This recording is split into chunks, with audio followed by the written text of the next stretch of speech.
And by the way, it's really super nice to see you guys. Absolutely. Too. Along the shore, the cloud waves break. The twin suns sink behind the lake, and the shadows lengthen in Carcosa. Strange is the night where black stars rise. Strange moons circle through the skies, but stranger still is lost Carcosa. Song of my soul, my voice is dead. Die thou unsung as tears unshed shall dry and die in lost Carcosa.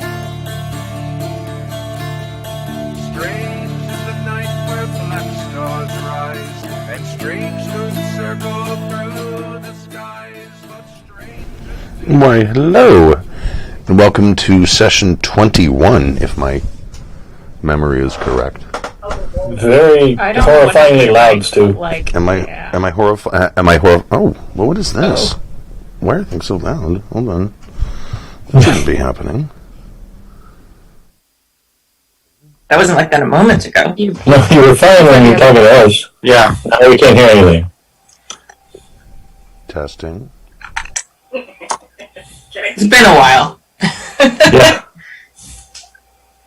Too long as far as I'm concerned. Great.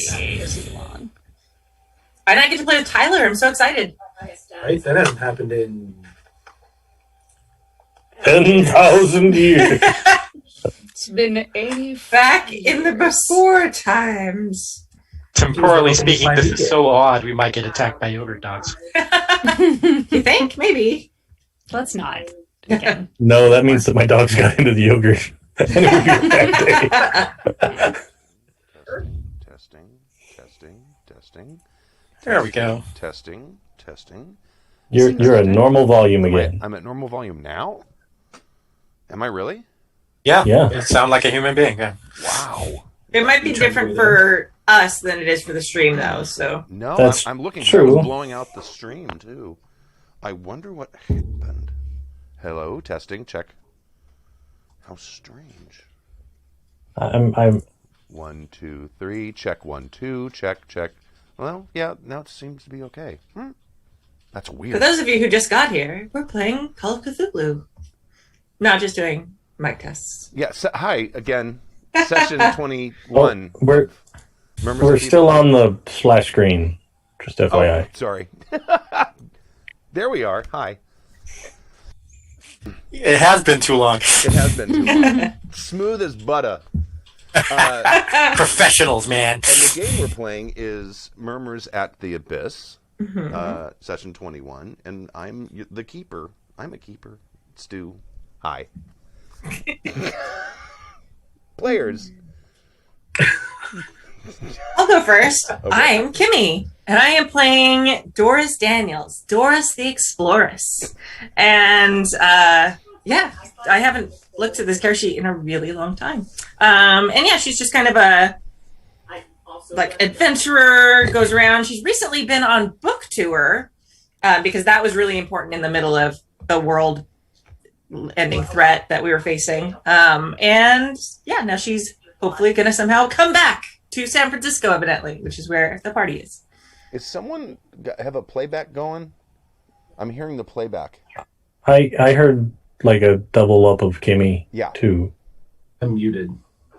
I just closed all my windows, so if it was me, it should be over. I'm not hearing anything now, so. Okay, it was probably me. Test.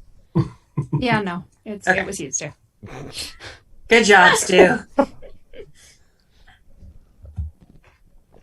Next. I'm Jim. Okay. I'm playing Isidore Holzman, who is literally standing at the abyss and is trying desperately to foil the plan of the evil Hastur.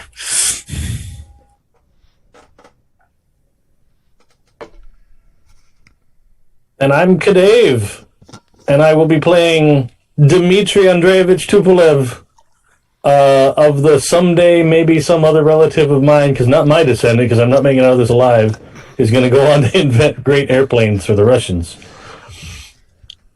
Think positive, Dave. Maybe you will. Yeah, All sure, Call of sure. Cthulhu I mean, I think games that and actually happy. is the optimistic outlook of I'm not going to make this out of this alive. Yeah. That's like your Accurate. best case scenario. I'm Tyler. I'm playing Melvin Tanker, the team's driver, and that's it. That's really it. He's just a normal guy who kind of got pulled into this and just kind of rolls with it. Just your normal everyday smuggler. Yes. Is it everyone? No. Yes? No. No, we got one more person to introduce himself. Oh, it's my turn, isn't it? I am Pooja. I'm playing Camilla, the Ravenhearse University librarian, who is not currently insane. That's the important thing here. But also is very relieved that Isidore has so much faith that he can spread it around and counter the unnatural horrors of the world. Okay. And does someone want to recap what happened last time? I mean, I have my recap, but my recap is often very... I had a great dinner out after speaking with my publisher and selling a bunch of books and signing some copies. Very restful sleep. That's what happened to me last time. We made it to San Francisco. Mm-hmm. The train we were on, that we then abandoned because it felt sus, got derailed and exploded into fiery bits. So it's a good thing we left because we all would have died. We got a room in a hotel that I think was like either next door to or catty corner from the president's room. And that night, Isidore and I went into the dreaming and found that there was like a parallel between the presidential suite and the king from The King in Yellow. And we walked through this portal and ended up in the King in Yellow's bedroom, and Isidore saved him with the power of faith. So we have taken out yet another peg from Abigail's evil Jenga tower. I lost the thread of that metaphor. Sorry, halfway through. You pull it out like the Jenga piece. Am I remembering incorrectly, but she actually contacted us in the dreaming and just looked really annoyed at us or something? As you were leaving... Yes.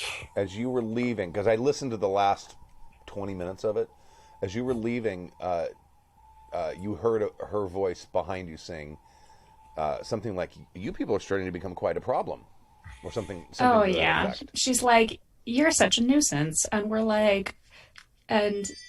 like, She we're a definitely nuisance. knows we're alive now. Whereas before she might have thought that we had perished in the train. Right. What is that? That is a slight, tiny bit of feedback from someone's microphone/headphone. I don't know who.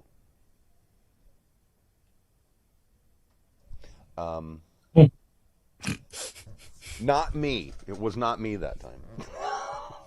And you were talking about it, so it disappeared. No. I wasn't doing anything. But when this stuff feeds back, it's loud. No, I know. I'm saying the feedback knew we were talking about it, so it like fucked off. Right. All right. Okay. So I think we got all the way through to the next morning when you guys were back in your hotel next door to the Palace Hotel, and you were able to actually spot Harding had actually gotten up and was walking around with the help of his wife. You could sort of spy that through the window, and I think that's kind of where we left it. if I recall correctly.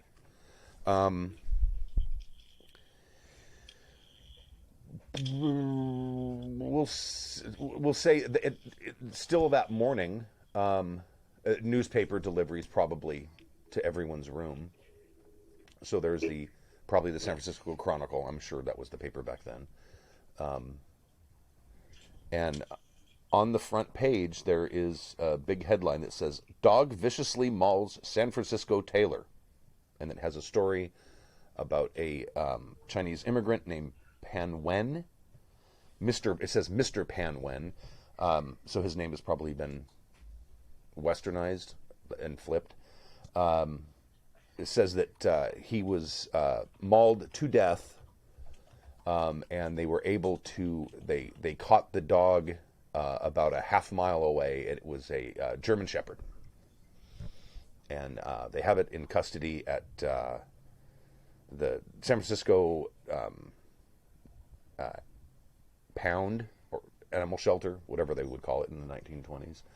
And there's a little story next to it that says, famous adventure author visiting, draws huge crowds at book signing. And it has a story about Doris the Explorers as well.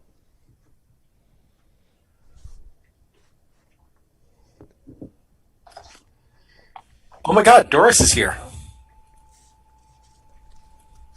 I'm going to send it to Jim with the feedback. Might be able to EQ that out. Yep. You know, I think one of my computers is having a really kind of whiny fan. I think that's what's going on. Oh, okay. EQ it, get rid of it. Fancy. Sorry. But yeah. Oh, yeah. We should definitely find her. That would be, I think after the events of last night, especially with Abigail once again focusing on us, I wouldn't want to leave her exposed. Yes, if she decides to attack us again, she would not be safe either. Exactly. But they say they caught the dog in this other article. At first I was worried it was, one of our kind of dog. But, maybe just accidental dog story. I'm not sure how much I believe in coincidence any longer. Same. But nonetheless, You muted yourself in the middle of your sentence. I think it would be a lot easier to sort of, let's say, guarantee our mutual safety if we were all together. Yes. Should not be hard to find out if Doris has another event in the town. Does it list one in the newspaper article? Yeah. There's another bookstore across town is having one tonight. Great. What is the title of your new book? Have you decided yet? Give me about 3 minutes and I'll come up with it. Okay.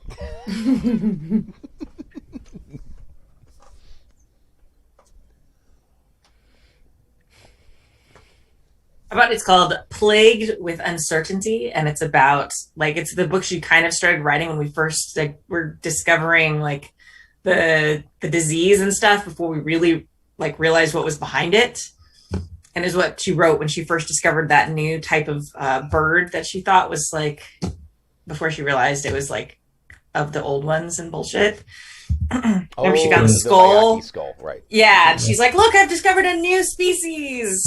And she, at that time, hired someone to ghostwrite her book because she doesn't write any of her own books. And so they went ahead and wrote this book while we were on our adventure, and it got published. So now she's out there taking credit for it. And The real question is, did you hand over the skull for them to analyze to write the book? And if so, are they still sane?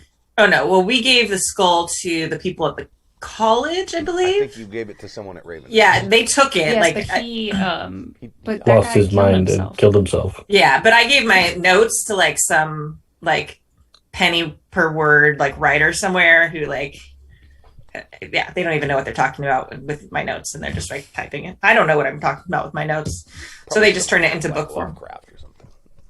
Yeah, well, it's supposed to be like it's like pseudoscience adventure story, so it's like more It's like pop a science at its finest. exactly. It's like wow, I was like it's almost like pulpy, I would imagine. Like if Indiana Jones like told someone of his adventures, and then someone who was not a great writer turned that into like a pseudo textbook. It was really like more of a biography. Gilderoy That's sort of what it Lockhart. is. Yeah, there you go.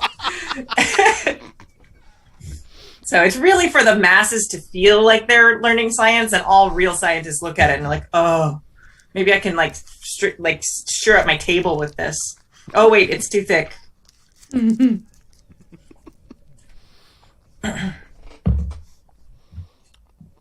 Okay. So yeah, she has a book signing this evening. Great. Very good. Cool. Let's make plans to go see her. Okay. I'm sure And in she the will be so meantime, happy.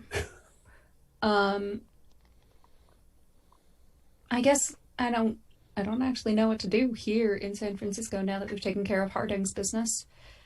We can try to track down, I guess, the other people who took the place of the other people on the train. My brain hurts thinking about this.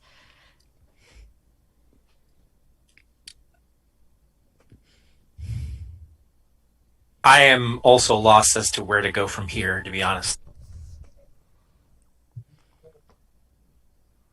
Perhaps we could wire back to the university and see if Professor Tesla is having any luck recreating his device.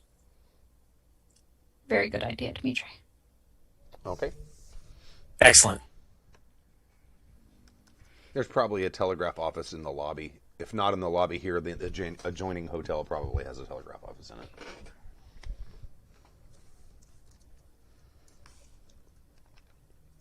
Okay, I'll go over and send a telegraph to the university, asking basically a personal one to Einstein/Tesla.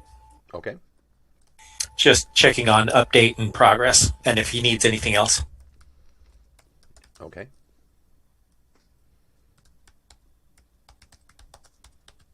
You go ahead and send that through.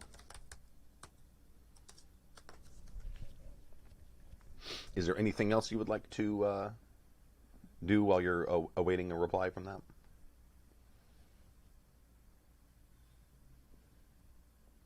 We have all learned the song of the song, right? I think you did that last session, yes. Yeah, just double checking. Actually, I want to pick up a copy of Doris's new book. Okay. Are there unflattering characterizations of any of your companions in said book? I would imagine because like a stranger is writing it, like the roles that they played are very downplayed. Like they were there and like astonished by my like amazing scientific discoveries, and I probably saved their lives repeatedly. And I mean, but that part's actually true. Yeah, I mean, but anything when you weren't murdering people in the street. that part's not in there, definitely. But anything I did well is like times 4, and anything I did bad is just completely not present. And there's probably some extra stuff about people like being excited to meet me where like they didn't know who I was and things like that. Just small tidbits. Oh yeah, like a bunch of people in the Lancaster County knew exactly who you were. And they're like, oh, I can't believe she came to our county. Yeah, exactly. Things like that. Like when we first arrived at that little like hotel, like, oh, we'll give you the best room, Miss Daniels, and things like that. That very, and then like anything that has to do with the actual like Lovecraftian stuff is just not there at all. Like nothing. I discovered this skull in the middle of nowhere because no one else was as awesome as me and could have possibly discovered it. So nothing like straight, like insulting, but definitely like contributions and probably IQ are just a little bit lower. Okay. My attractiveness is definitely written up. All right.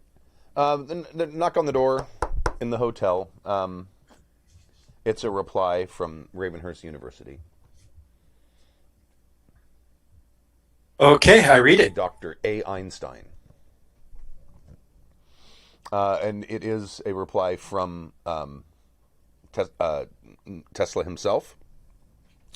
All is well here. Stop. Making significant breakthroughs. Stop. University administration bothering me. Stop. I wish they would stop. Stop. I think they are becoming suspicious. Stop.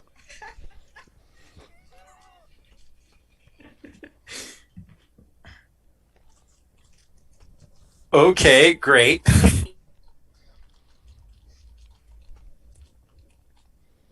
I'm going to want to talk to Camilla about this and see if she has any ideas of what we can do to try to smooth this over with the university in some way. Okay. So I go, Camilla, good morning. I'm assuming it's morning. Yes. Hello, Isidore. Any Hi. word from Tesla? Apparently, his focusing on our goals is causing problems with the university. Well, I do have a copy of his contract, and it does state unequivocally that they agreed to host his research and that would take priority. Yeah, but you know how they are. They're pestering him to lecture or teach, anything to bring up the notoriety and prestige of the university, which is understandable. True. I think maybe just a kind reminder that a man of his renown giving a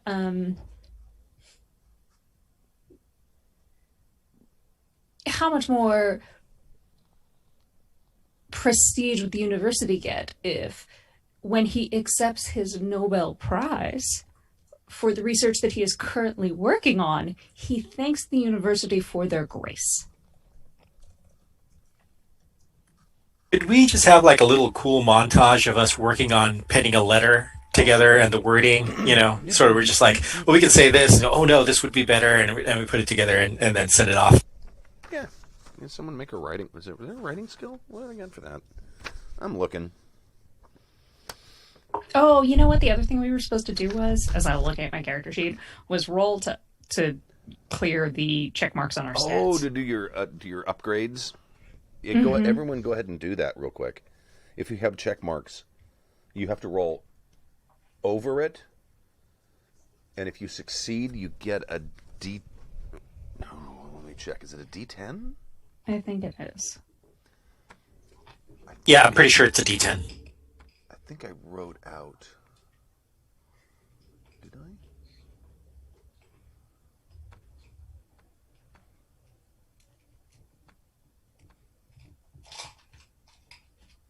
I can find it real quick.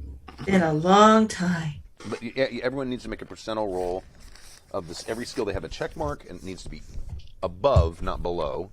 So it's so your skills are. So you have to fail to get better. Yeah. Well, your skills have to. The higher your skill is, the harder it is to increase it. And I'm going to try to find that section of the book where they have that.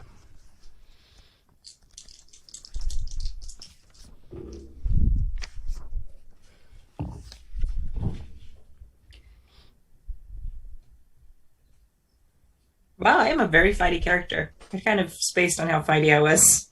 Oh, you're very fighty. Yeah, go me. One of us has to be. And one of us is. Thank Sure as hell ain't me. Pretty We funny would too. be Well, dead. I'm pretty fighty too. We've had Oh, that's fights right, I since forgot. started playing. Yeah. That's true. I'd space Dave that you'd switched and you're now the soldier. We've actually done really well avoiding fights. Oof. That's because we would all Hey, die.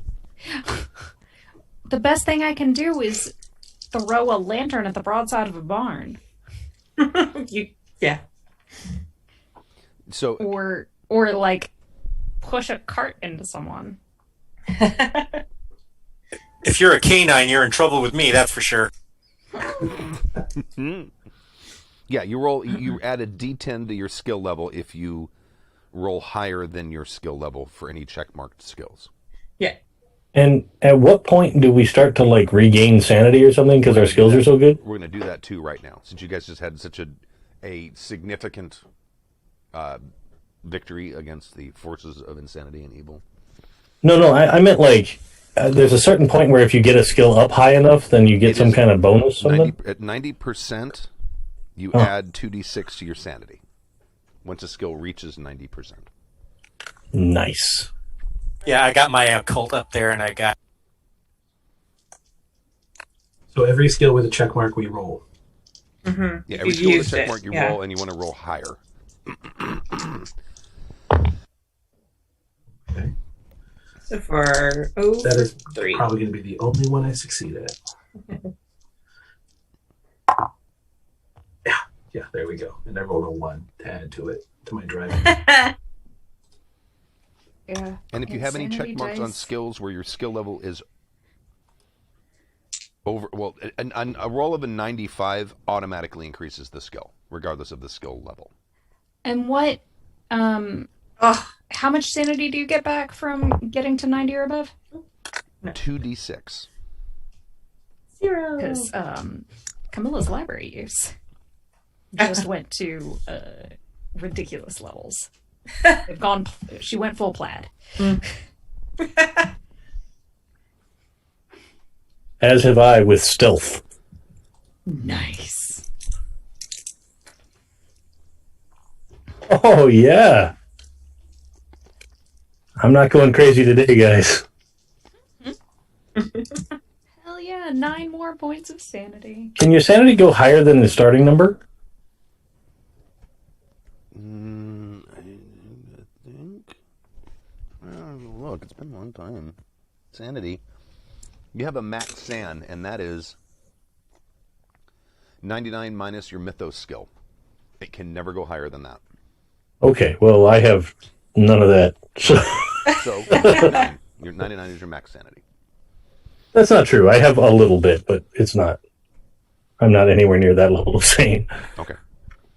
Oh, if it's just 99 minus your mythos.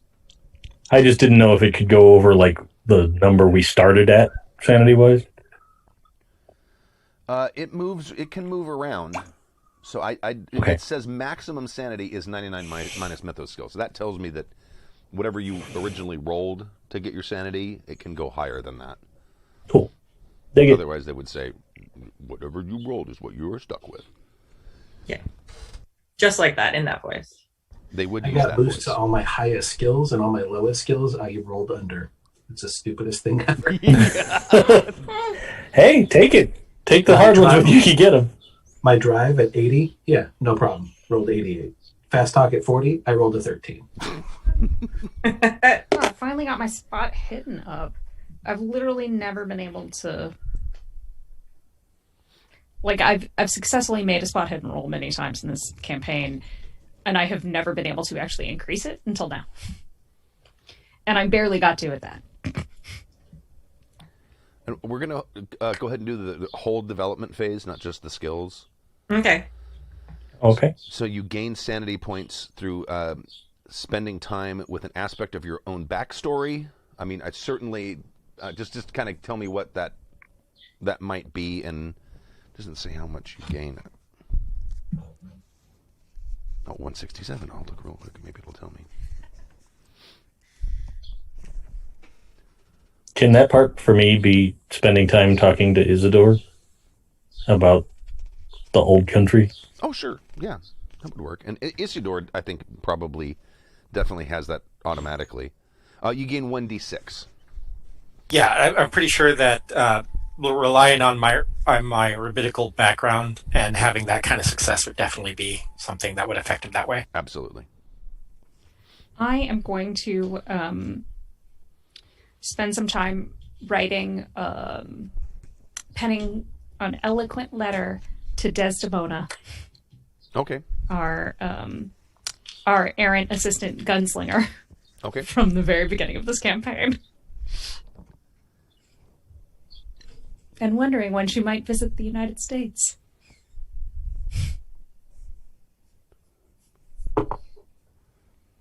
And you said 1d6? 1d6, yes. Melvin's going to spend time working on the car.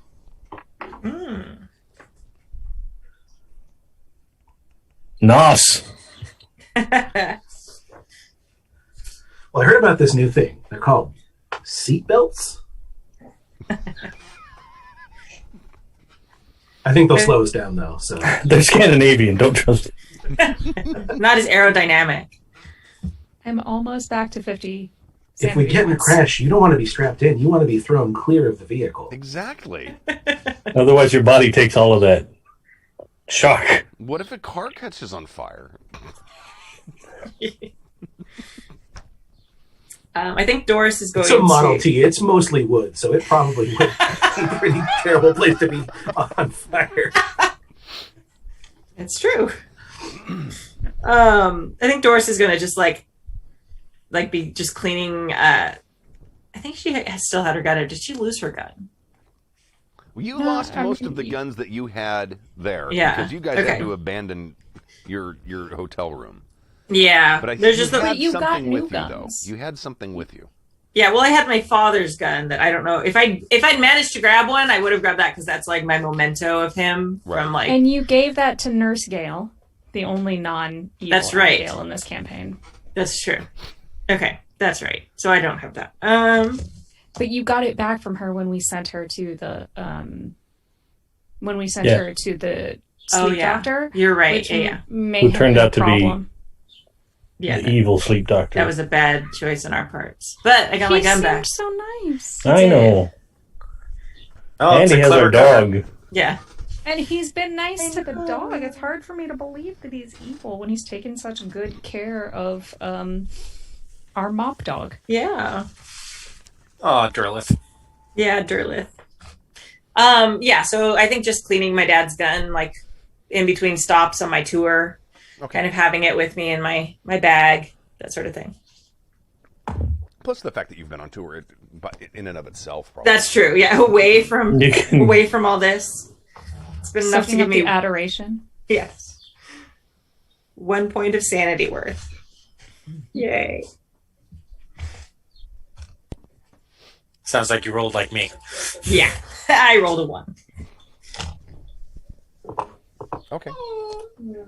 Dude, my sanity's up to 76 now. Wow. Yeah. I got this under control. I'm at 48 and feeling much better than I had been. You have like double my sanity, like more than that. Well, that 2d6 and rolling a 12 makes a big difference. That's true. Oh, Yep. Okay. So you guys make a for your letter a persuade roll. Persuade or is there like a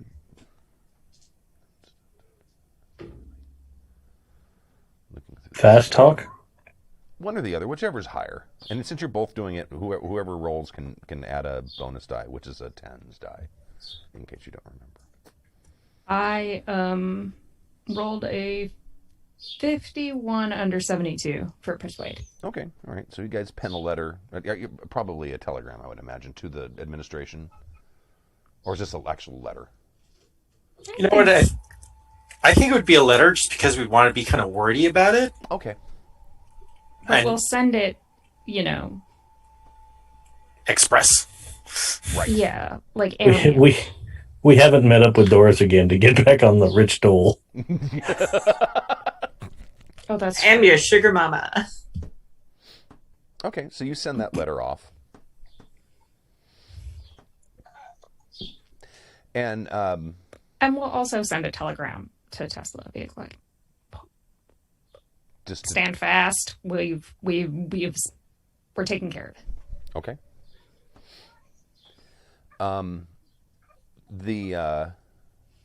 Is one of you like reading through the newspaper? I don't actually read English. Okay. Melvin? You are to muted. Yeah, Melvin's reading the paper. Okay. I don't know if he's going to catch much of interest because I have no idea about most of your adventures. Right. Oh, that's true. Right. I don't know what's relevant. Well, the article about the tailor who was viciously killed by the dog, it uses words like eviscerated, dismembered, which sounds like someone's getting paid by the word. By the letter. By the letter. Yeah. It's the same person who wrote my book. Well, it's Just kidding. You probably have in your career as a moonshiner have probably had some pretty vicious guard dogs, and they go for the Eviscerate. throat. They don't eviscerate, and they certainly don't dismember.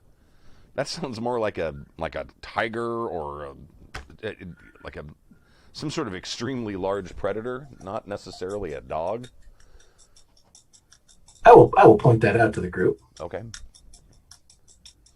I don't think that was a regular dog. That poor dog just walked through the puddle of blood. Got framed.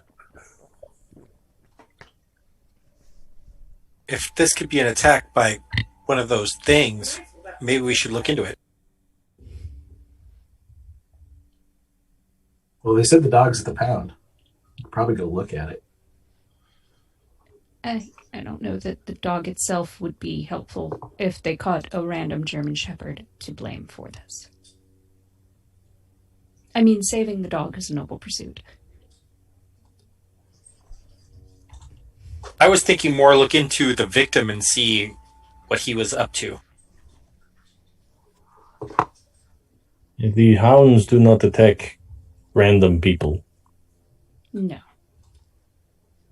No, they do not.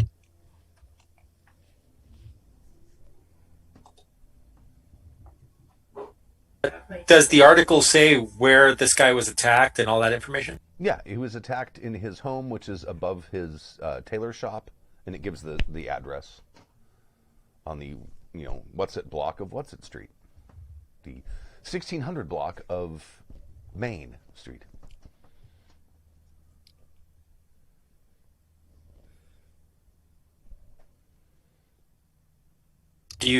Does anybody think that they might be able to sneak into that place? It's probably a crime scene, so we probably won't be able to access it easily. What if we, instead of waiting till tonight to find Doris, can we try to track her down beforehand? She could be of use in terms of convincing them to let us through instead of trying to sneak around what is probably an active crime scene, as you mentioned. She does have quite a bit of prestige, so that may be possible.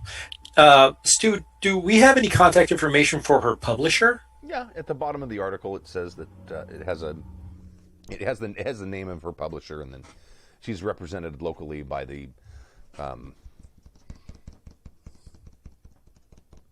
Robert Dale publicity company.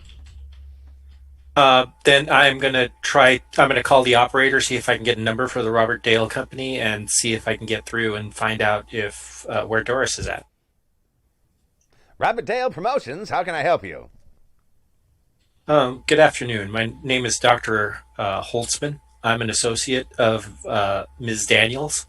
I was wondering if you could send her a message for me to contact me. We both seem to be in San Francisco at the same time, and I would love to speak to her. Dr. Holzman, let me write this down. I'll be seeing her, we have lunch at down the street. I will make sure I mention it. Do you have a place where you're staying that she can get a hold of you? Yeah, I give her the hotel that we're staying at as contact information, and please let her know that it's Isadora Holtzman, and I basically just all of the people in the party. We're people that she's traveled to Europe recently with, and would love to Oh, reconnect. you're that sort of bookish fellow in the book she wrote. Oh yeah, I remember you. I remember your name. Yeah, bookish goes along with professor and doctor. Yes. That's probably not in the book. And then, like, in the book, it's like really bad, like fake names. It's like all their first names and like a slightly misspelled last name. No, it's more like he in the book he wasn't a doctor or a professor, and he's basically sort of like sore about it, which is why he said that. No, exactly. Okay. Oh, look at that! I rolled a 2, and he remembers to mention it at lunch. Actually, around lunchtime, if I know the address of the agency, Oh yeah, that's easy to figure out. I'm gonna just stroll around and start looking into restaurants and see if I find her. Make a luck roll. Since you know the right vicinity, go ahead and add a bonus die to that.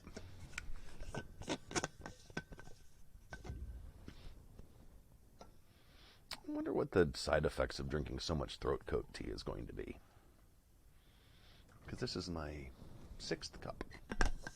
Nothing. I've drunken a lot more than that. It's fine.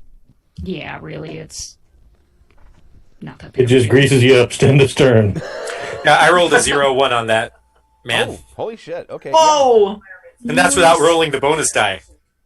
You see, you spot them, and they're still even looking at the menus, and they're sitting at a table that has 2 extra seats.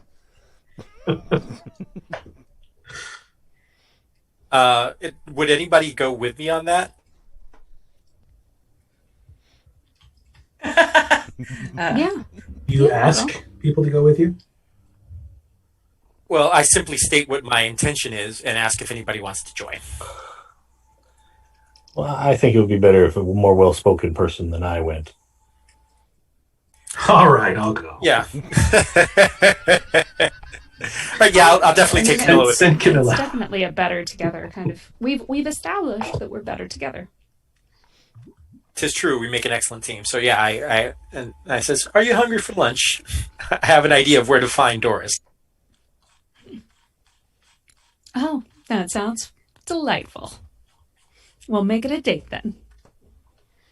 He raises an eyebrow to that and then offers his arm.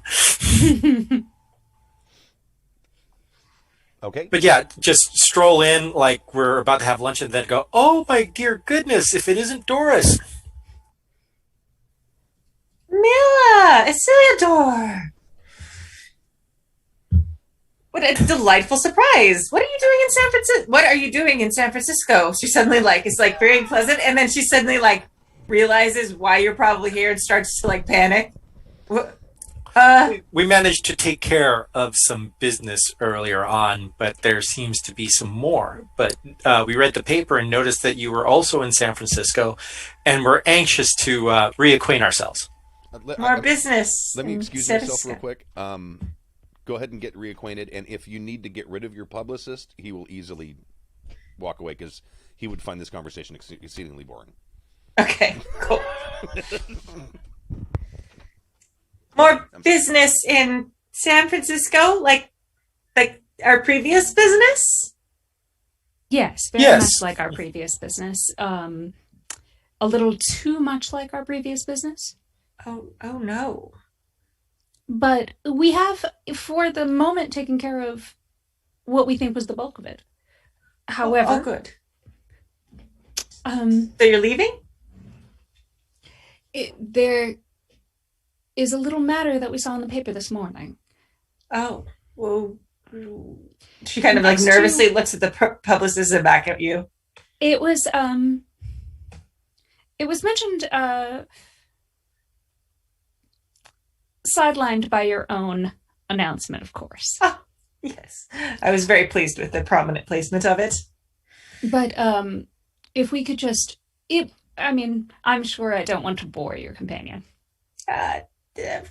Yes. Why don't you? Why don't we meet up later at the office? I'd like to make catch up with my friends here. I'm sure we can talk about the business later. Just make sure that there's enough copies of the book signing. And he goes. What was in the paper? A man was attacked by a dog. When you say dog, like, she just loses all color in her face. She just goes completely, like, pale. A dog? A dog. Well, a dog is being blamed, but the nature of the attack seems overly vicious for just a canine. Of course it is. What should we do? Why did they follow you here? Did they follow me here? No, We followed them. Yes. Oh. But we could use your assistance if... Look, to be perfectly blunt, Abigail knows that we are here, that we are not going to sit idly by while she summons Hostor from the outer reaches. And there have been attempts upon our lives made since we returned to the United States. Yes. As much as we would also like your help, I'm worried that despite you not having been with us for the past several weeks, that she would target you as well. I have had very strange dreams.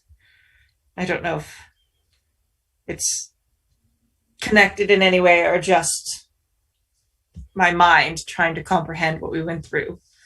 But there's not a night that I don't dream of her face and those damn dogs. These are dreams we all share. We've been bonded by this. Yes. But also, we have come up with a way to protect ourselves from them. You have? At least temporarily. Very well. Well, I say come up with. It's more come across. Oh, well, if it's effective, I would do just about anything at this point. Daylight hours seem to be the only time I can even get any type of restful sleep. All right, I will help you. Thank you, Doris. It's good to have you back. It's good to see you, Camilla. And you're looking much better. I'm very sorry about this as well. I know the pull of wanting to simply escape this. Indeed. I don't truly think that is possible. I hoped it was when I began my tour. But it seems like always out of the corner of my eye there's something that makes me nervous or jump or wonder if I'm about to be, And then at night, the dreams come. Thank goodness I haven't gone back to that place. But there's not a night that goes by that there isn't some kind of torment or remembering. If there's anybody in the world that would know what you're going through, it would be us. Yes, that is very true. Oh yeah, I'm supposed to be Southern. Sorry. That is very true. It's been a while. Sorry. But yeah. So this dog. What are we supposed to do with this dog? It's not so much about the dog, but the victim. If this was an attack like we suspect it is, then the victim would have to have had some kind of access to this in some way. What we'd like to do is maybe have you talk to the police and see if we could look at the man's apartment or somehow get an inkling of what he was up to. I'm not exactly sure how. I could try. It only killed one person? That we know of. Yeah, that we know of. That's very targeted. It's interesting. I would very much like to catch you up on the events that we've been going through, but this is not the best venue for that. perhaps if we retired to our where we're staying, or do you have a place where we could talk privately? Oh, yes, indeed. I have a suite at the hotel. That we can meet there. It seems normal enough. In fact, she's staying at the Palace Hotel next door. Beautiful. Why don't we go up there?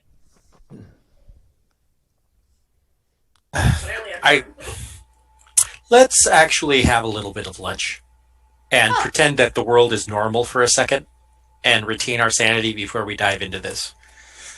I've missed you, Doris, and I would enjoy just spending some time, just catching up. Oh, I've missed you as well. Have you had a chance to read my book? I have some signed copies if you'd like them right here. Actually, I pull out my copy and I go, I was hoping you'd sign this one. Oh, yes, indeed, of course. I'd be glad to. She just happens to have like a pen ready. But thank you so much. Oh, I have an extra one. Oh, and the waitress comes. Oh, would you like this? This is my book. She gives it to the waitress. In lieu of a tip. Yep, she is garbage with that. Oh, nice. It's like, and I basically just point out some places where our things are quote unquote interesting.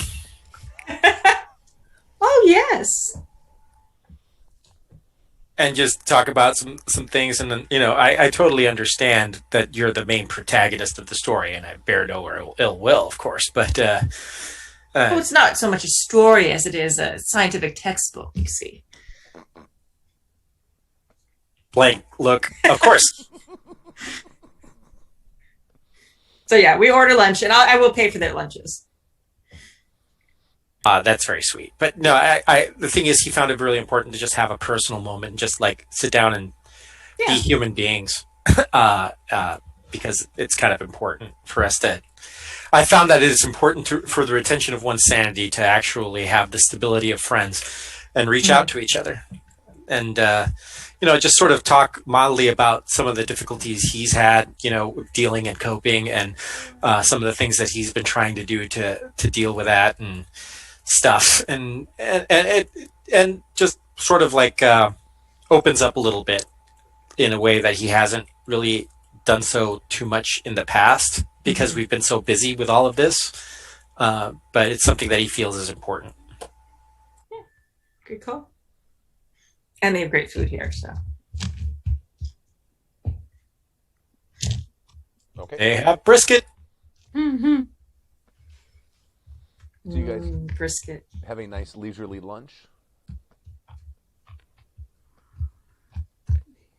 The crazy thing about it is we're having a nice leisurely lunch, and as the scene progresses, when we're talking about it, every few seconds one of us just looks over our shoulder, just like making sure, and then gets back into the sync of it. It's kind of like the sense of subtle paranoia in what would otherwise be sort of a nice little conversation in lunch. Yeah.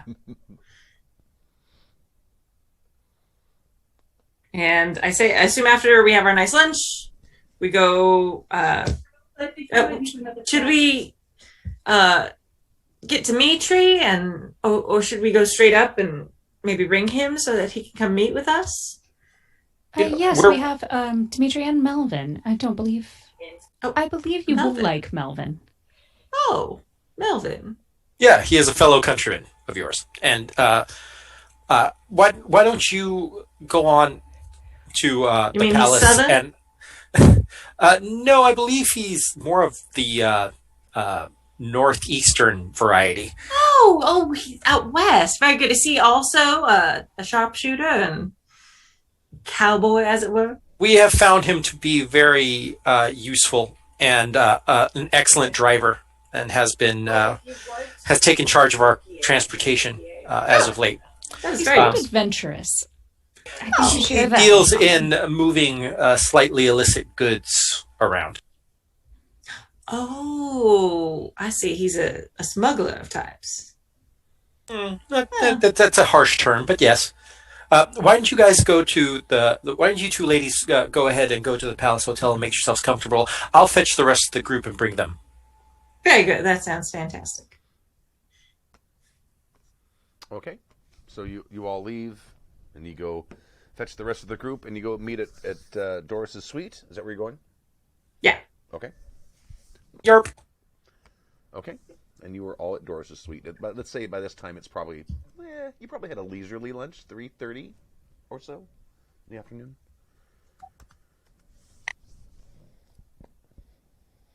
So you're all together. Melvin, it is a pleasure to meet you. I hear you are a man of quite the resourcefulness. Okay. Yeah. Don't be so humble, Melvin. He has been very useful in our misadventures. And actually, I'm constantly surprised at how willing you are to aid us, especially due to the weirdness of everything we've done. Your money spends like anyone else's.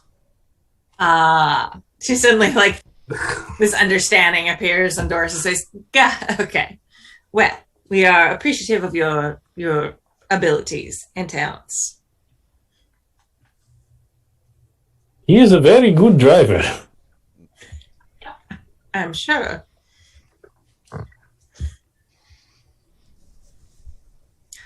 Well, you said that there was a dog attack. Actually, he goes on and basically starts sort of recounting the stuff that we've been through Oh, okay. while you've been away, sort of Okay. catching you up where we've been, and tell you about the king and how we foiled that and all the other contacts and the mysterious voice of Abigail that basically gave us a warning that she now knows who we are and will be working against us more fervently, I guess.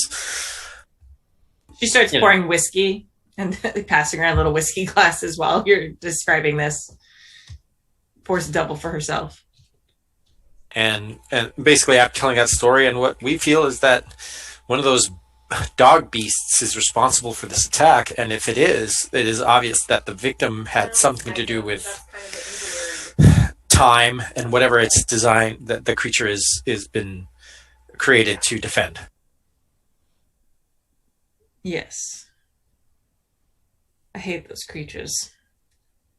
Rather see the demons of hell rather than those things again. Although perhaps they are one and the same. Yeah, it does seem odd that it would only kill one person. They must be quite important. Well, we know that these things are basically the assassins of time. If someone disturbs the continuity of time, they tend to react and sense it somewhere from another dimension or plane or whatever you want to call it. Mm-hmm. So if this person was involved in manipulating that, he could definitely be part of this plot or could somehow be connected to it. And if so, being able to do some more digging into this person might lead us to another connection. Oh, and also tell Doris about the whole Einstein slash Tesla thing and what he's working on and what we're going or what our goals are with that too. I believe I remember something about trying to convince him to be Einstein, although I believe when I last spoke, he had not yet bought into the idea fully. So well done convincing him to do that. How is that going? We've received a telegram from today saying that the research and everything goes well, although the university is taxing him and trying to utilize him for other purposes that are more, of course, meaningful to the university. We've penned a letter to try to get them to lay off a little bit and have him finish his work, which we only know is of utmost importance. Very good. Well done.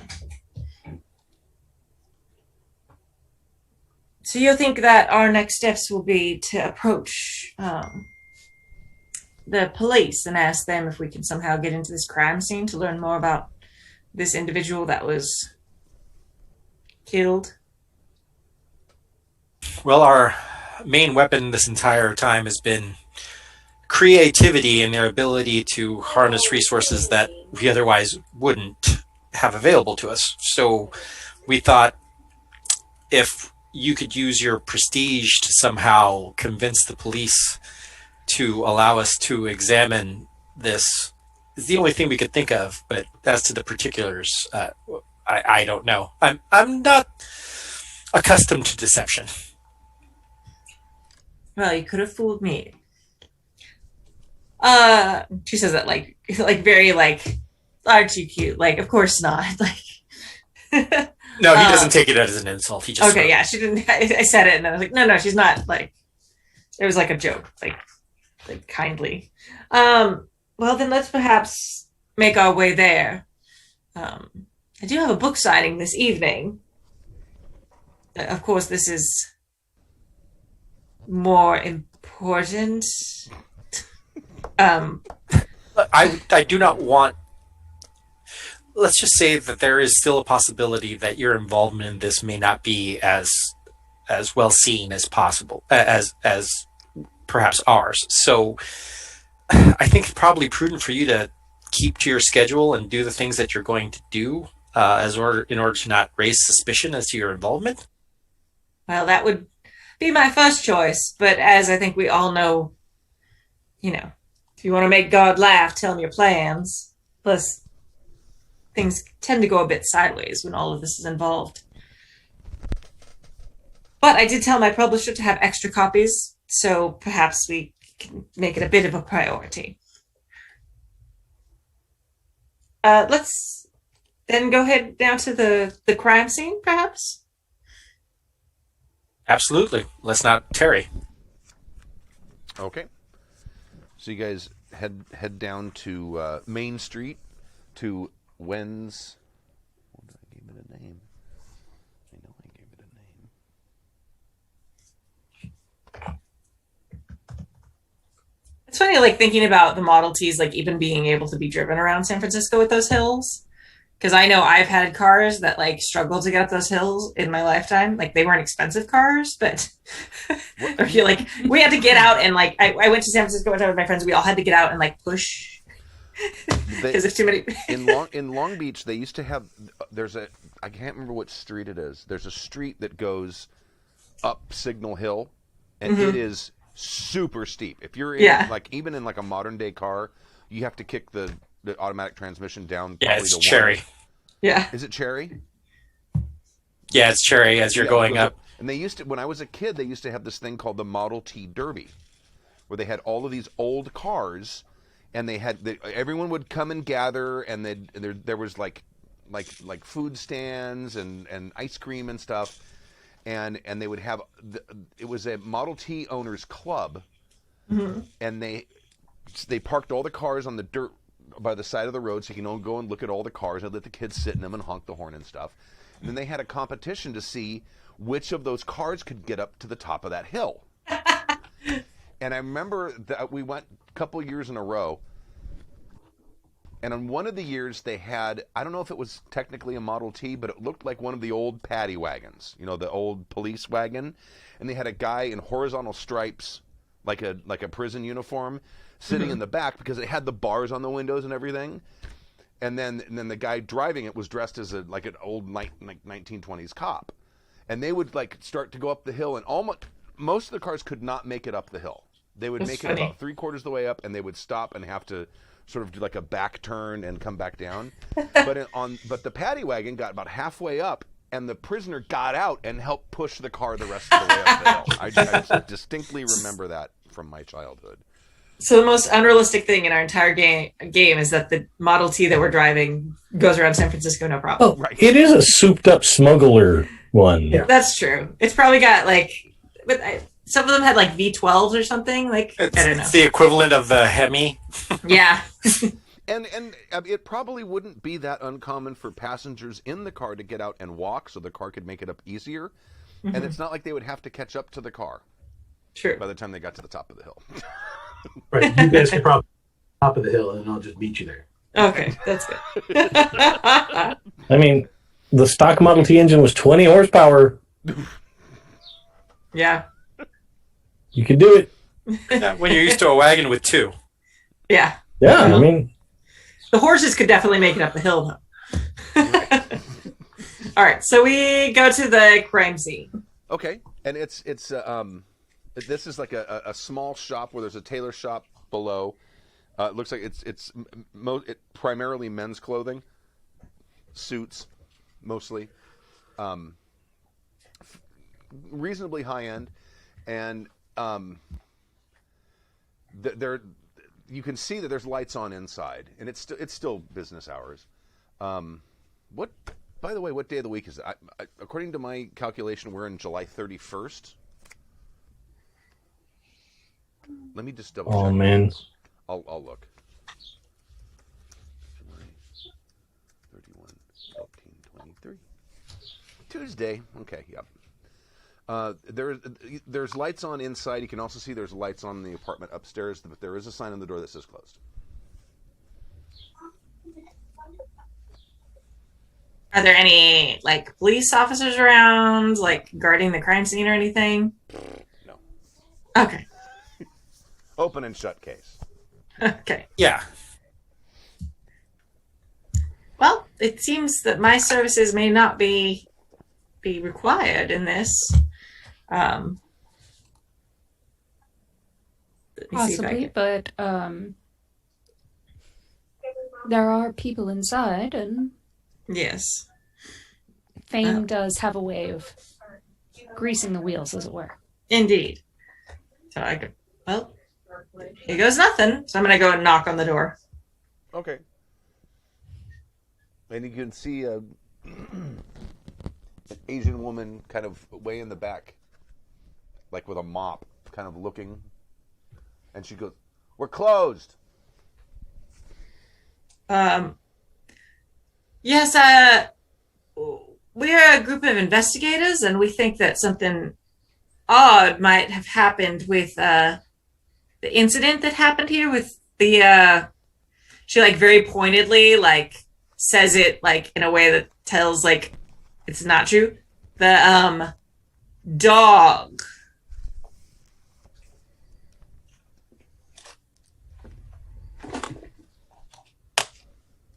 She comes to the door and opens it up, and you can tell from behind her she's literally mopping up blood. Oh. She said, "The police were already here. They said they found the dog." This is a young woman. She's probably, she looks like she's, early 20s. Mm-hmm. Were you here when it happened? No, this is my dad's shop. I'm so sorry for your loss. Thank you. We think there might be more to it than the dog. If you could, I mean, pardon my being a bit blunt in this situation, but you, like, she kind of gestures to the floor. There is a lot of blood. It looks like he got emptied out in the middle of the floor. Yeah, it seems. It's like a gallon and a half. Yeah. It seems a bit fanciful to say that a dog would be responsible for this type of injury. She looks like you're kind of confused. She's like, "Well, the police said they found the dog." And the police are always truthful, right? Well, they said they had reason to believe it was the same dog. I'm sure they did. It's very clear to us that they are not prioritizing this case in the way it should be. It's much easier for them to claim a stray they found on the street is responsible than spend any time actually investigating. Well, excuse the mess, but come on in. She stands aside and lets you in. She looks like she's tried to clean up about half of it. Mm-hmm. This is going to be an all-day job. Yeah. Because it's sort of like mop the stuff up into the bucket, pour the bucket out into the drain in the alley, bring it back, and eventually it's going to be a thinner puddle, and then eventually she'll actually start cleaning the blood up. Yeah. Luckily, it's a wooden floor; it's not a carpet. Isn't that worse? Like, doesn't it soak? Well, I guess not worse than carpet. It's not worse than carpet. No. You can always sand the wood back down. That's true. It's weird that you know that. Unless this happens here a lot. Yeah. And you only have so many sandings. The I mean, weird it thing- depends Shop on of how- murder. It yeah. depends on how well the wood was finished to begin with. Right. Yeah. These are the things role players know. You look these things up. How badly... That's why we're all on a watch list. Yes. How badly will blood I know, I stain probably hardwood am. floors? I could never commit a violent crime because my search history will just be like, the jury will look at that and be like, oh, he did it. Yeah. So she kind of leads you, because there's sort of like an aisle down the middle, because there's racks and stuff on either side. Mm-hmm. Then she kind of leads you around it and then to the back office, and there's stairs going upstairs to where the apartment is, because there's a little kitchen up there. Right. As you guys are walking, Isidore, I rolled randomly for this. I'm not picking on you. Give me a regular old sanity roll. Oh, great. Well, at least I got another point of sanity back. Yeah. Wish I would have rolled better on that one. Hope you wrote it in pencil. No, I'm good. You good? Okay. So Way under. You don't lose anything. You're pretty sure that the police or the coroner, when they came through and picked up everything, missed a kidney. You think it's a kidney. Oh. Like you're kind of like when you're walking around sort of the outer edges, there's this sort of slimy thing sitting on the ground, and you're pretty sure it's a kidney. I basically make sure that everybody's away, and I go, I've found something unseemly that the police have missed. I do not wish to alarm anyone, but it should be disposed of. And I basically take out a handkerchief Okay. and sort of pick it up. It's like, do you have some sort of container or anything that I can use, even if it's a bag? She has kind of lost it, and it says, "Excuse me," and she just runs upstairs. I rolled a 96. We should perhaps. Well, it looks like we're free to be able to look around without any interference. Yes. We should, Always a silver lining. we should perhaps make sure that gets delivered to the coroner so it is put with the rest of his remains. I don't think it is. Oh, dang it. I don't think it is seemly to give it to. It's been a really long time since I roleplayed like this. Seemly to give it to his daughter to handle. Not at all. Of course, that was never my intent. I just wanted to put it out of sight as quickly as possible. I wanted her to not see it, was my point. Yes. Oh, no, I'm not saying that you were going. I just. I'll pick it up and just pocket it. Okay. It's fine. Can I do Not a. really. Yeah. Can I do spot hidden? Sure. Are you looking for clues? Yeah, as we're kind of walking through, and now, like, just kind of looking around, especially now that we've seen. Oh, we got to Scooby-Doo this shit real hard right now. Yeah. Yeah, we really do. Like we had the run of the bottom. I'm gonna look through his ledger and see if anyone came through. Like if you had any customers that might have I have a led to success. this. Okay, there's a ton of names in his ledger. I'm trying to think how you would.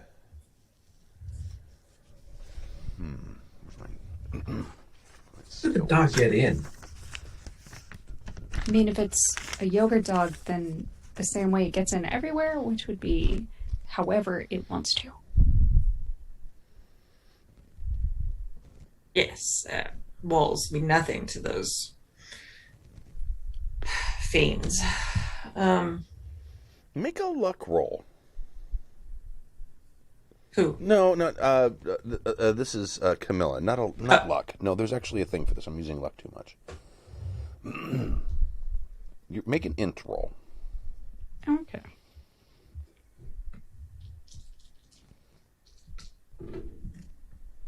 I rolled a 7. Oh, and I'm assuming you have a much higher than 7 on your int. Yes. Okay. You notice one of the names.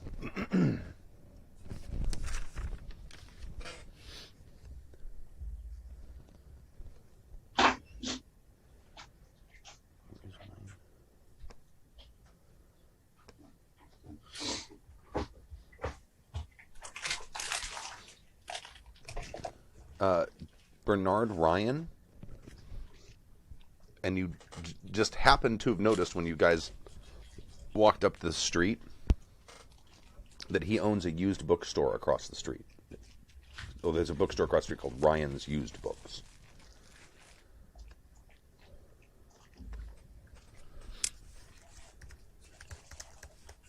Bernard Ryan.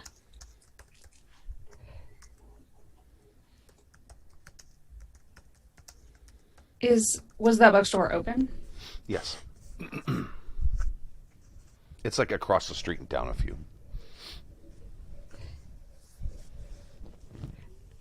Isidore?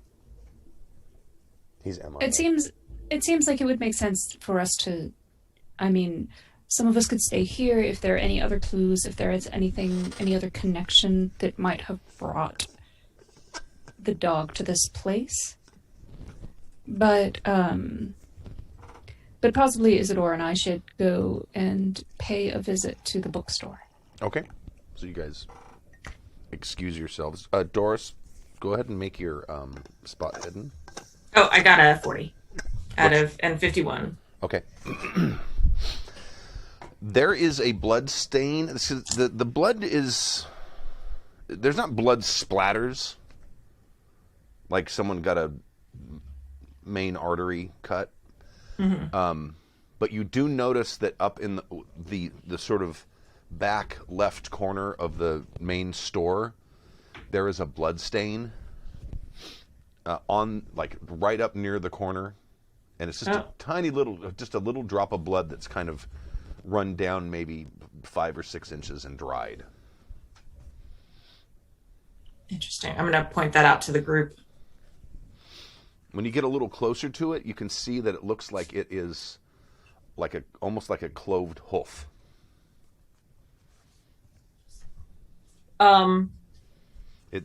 Above it, there's a very light print, like a hoof print. We haven't, the yogurt dogs, do they have those? I don't know if you've had a lot of time to look at their feet. Okay. That's fair. I'm gonna look up. Are there yogurt goats that we don't know about, or is this what they look like? Okay.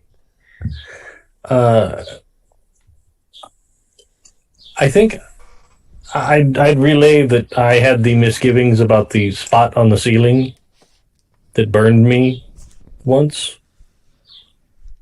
Like, maybe that's just a common place for where they portal in from places. I don't actually recall if we've ever seen one, like, actually appear, or if they're just around when we arrive somewhere. We figured out at some point that they was like angles. Like corners. Yeah. That's right. Like, yeah, I don't know. I don't remember if you were Dimitri or the doctor when we figured that out. But so I don't know if you know that. Me neither. But the rest of us figured out that they come out of like corners and I think it's right angles. Or at least that's where we always saw them come out of, because a couple of us did see them appear.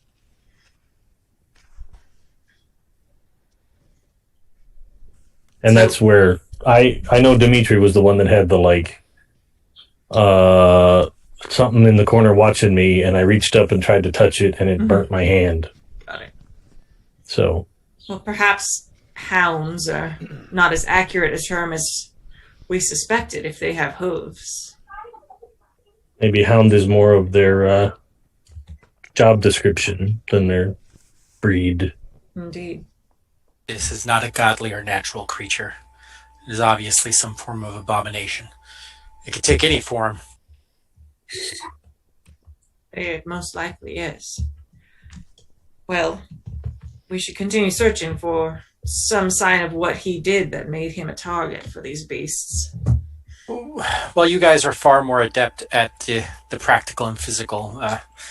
I think that mayhaps in the pursuit of the spiritual might be a little bit more productive for me. I want to talk to the daughter and basically try to console her or counsel her about her father's death and see if I can find anything about her relationship with her father, if she's seen him do anything strange, or actually also see if she's complicit in anything.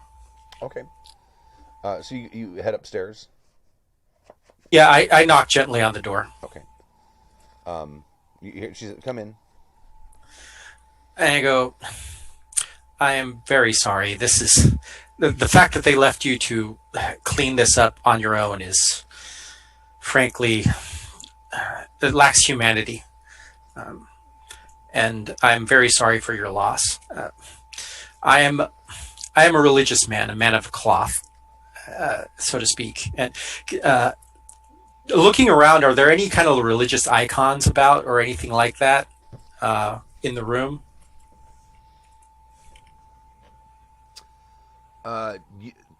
You can tell by the room and the stuff in the room that he's definitely a Chinese immigrant.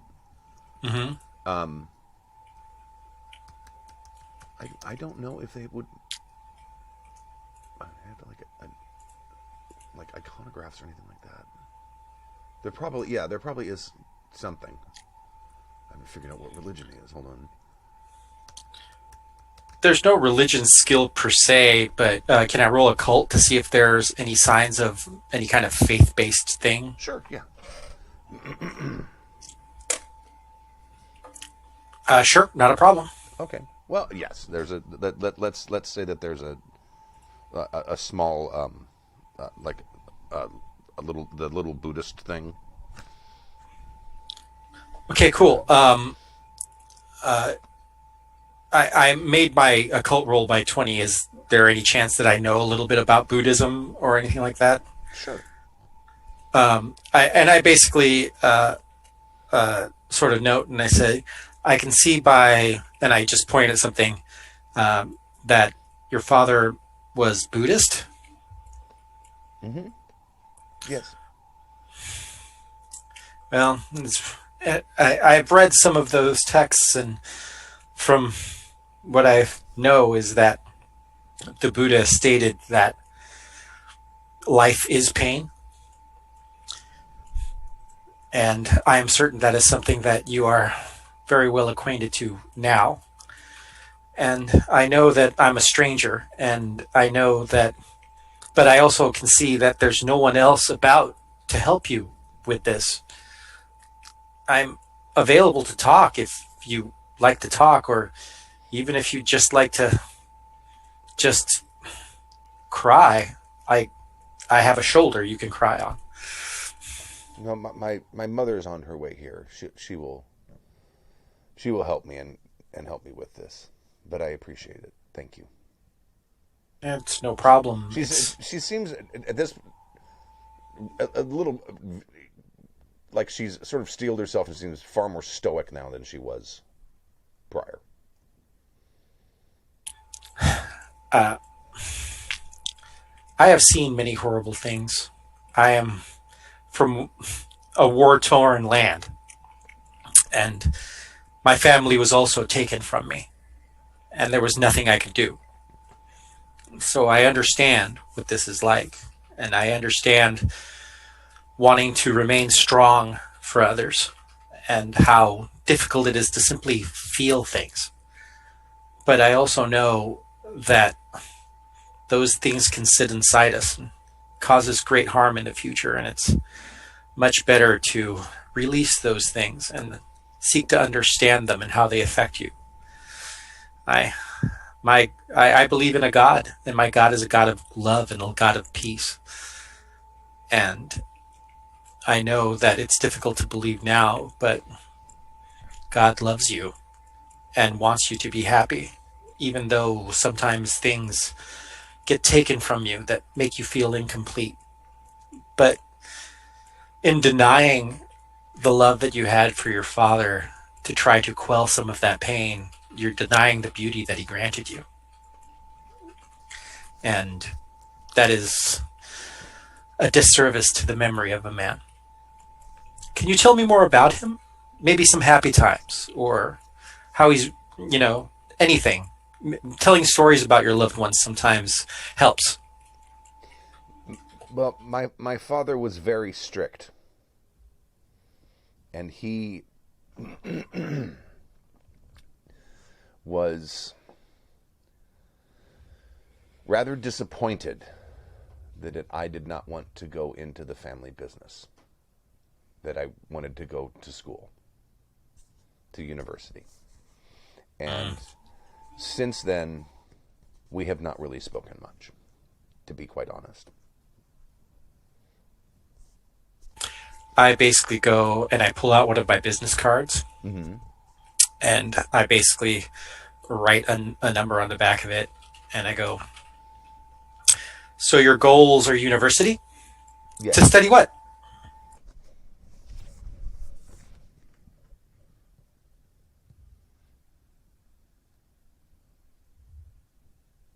I want to be a teacher. And I basically go to my card and I give it to her and I go, Professor Isidore Holtzman, Professor of Archaeology at the University of Ravenhearse. Oh, it's very nice to meet you, Professor. Doctor. Doctor, Professor, Doctor. Doctor is fine. But let's just say that if it is your goal to move into academia, and I hand her the card and I sort of cup her hands in it, you have an ally in that. I believe I can help. Oh, thank you. And I basically start asking, so what did your father do for hobbies? Did he have any interests outside of just tailoring? Basically just start, I start trying to bring up conversation and see if I can find anything about her father and what he's been up to and that kind of thing. Just sort of trying to lead the conversation that way and da-da-da-da. She tells you that he was a voracious reader. He didn't have an extensive book collection, but he was constantly going to the public library and to the university libraries, constantly reading. And he said he's probably spent more time across the street at the used bookstore than he spent in his own store. Are there any books on shelves here? Yeah, there's some. I'm just sort of looking through at the not picking up and reading through them, but just looking at them on the shelf as we're talking, trying to see if there's anything odd or anything that catches my eye.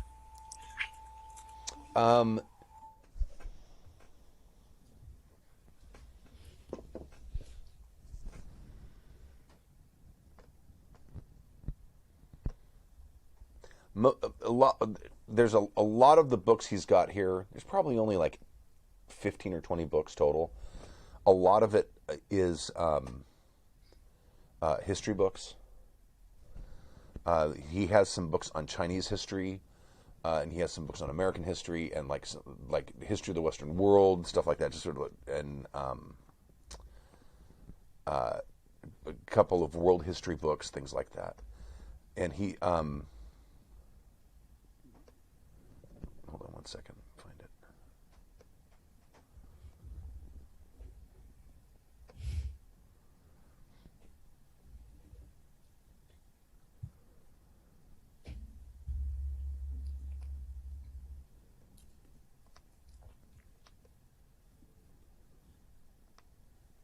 He also has a biography of Father Thomas of Bath. Oh snap! Okay, I do actually pick that off of the shelf and sort of flip through it casually. Okay.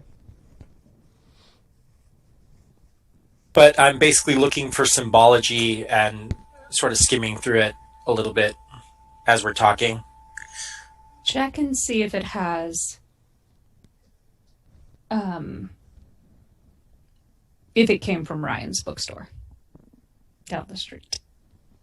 Yeah, I look in the front and see if there's any kind of tag on it, see if there are any notes written in the margin, try to see if there are any other pieces of paper sort of stuck in there, that kind of thing, see if I can, any kind of clue as to its origin. Yeah, there's like a handwritten receipt, and it's a pre-printed receipt from Ryan's used books.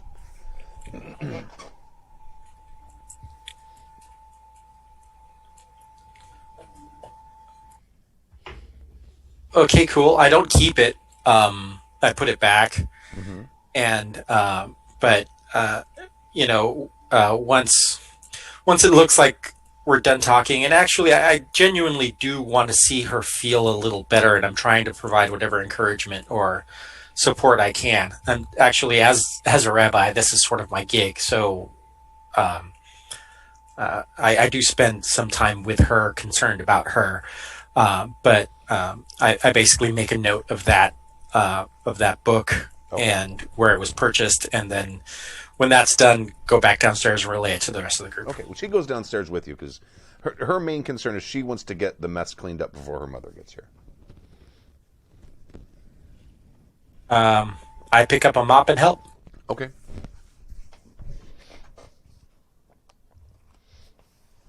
All right, you guys get the mess cleaned up. Now, Camilla had mentioned wanting to go to Ryan's bookstore earlier. Yeah, before we go, Melvin, you're probably the best expert we have here on things that might be hidden or not quite obvious to the casual observer. I don't know if there might be something that this man is trying to keep secret in this house.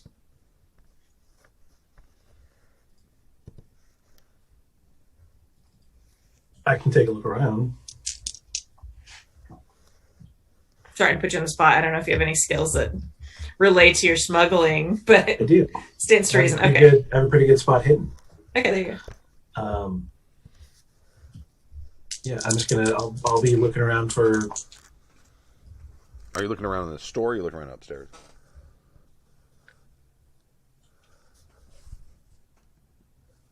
I'm gonna look around in the store. I don't. Melvin doesn't really feel comfortable going upstairs. Okay. Well, she and Isidore are mopping and cleaning, and they're going out to the alley constantly. So if you went, you could go up there without. It's less. I don't want to get caught, and more. Okay. Melvin doesn't feel comfortable going into someone's home like that. Got it. Okay, no problem. Okay, go ahead and make your spot hidden roll. It's a 30 on a 74. Okay. You don't see. There's nothing that you can find down here that is looks like he's hidden anything, but you do notice, apart from that sort of cloven hoof stain that Doris found in the corner, that there are extremely faint hoof prints, or whatever you want to call them, across the ceiling as well. And I don't. You've not seen one of these things, have you? Nope. Melvin has not seen anything yet that is unexplainable. You might make. You know what? Go ahead and make just a. I'm just not going to hit you hard on it. Go ahead and make a sanity check on this. Because I mean, looking at the hoof prints, it looks like this thing was walking across the ceiling. I got a 2. Oh, okay. No sanity loss, but you're like, oh.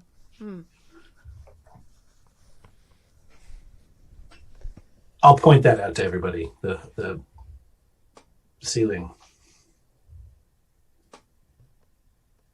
Do we all have to make sanity checks now, or what?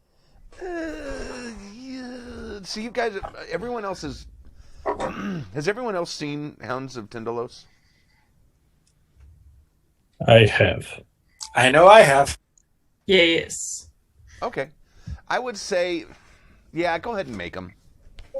I mean, you've seen them, so it's not that big of a deal.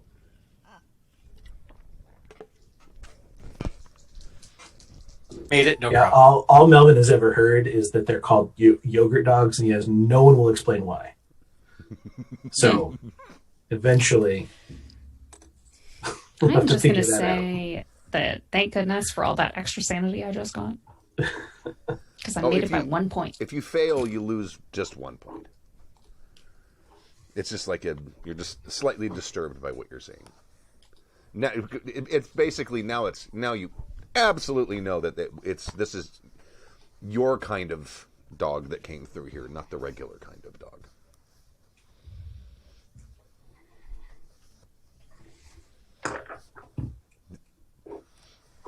They're non-spicy? I make sure that everybody knows what I discovered from talking to the daughter. Okay.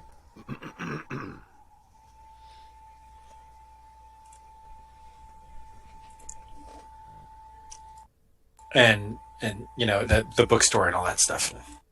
Right. You tell him about the biography as well? Absolutely. Okay.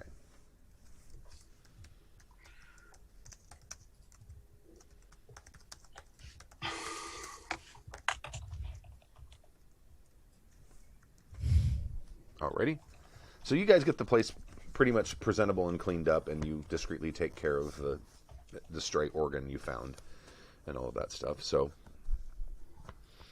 and once it's cleaned up, she's like, so why do you think that this was something more than this dog? What, I mean, I don't understand. Well, judging from the size of the animal, from the amount of damage that was done, and from the type of wounds that your father suffered, it indicates a creature of greater strength than a simple house dog, even a large one. And not only that, but dogs tend to attack animals differently than what we saw. It raised curiosity to us, and sometimes the police don't apply a lot of reason and science to their investigations. Sometimes when my colleagues and I find something odd or out of place, we just like to ask a few more questions and nudge them in the right direction. We figure it's a way to use our talents and our education for the best possible outcome. I don't understand what you mean by my father's wounds. I thought that it had just like bit his neck and he bled out.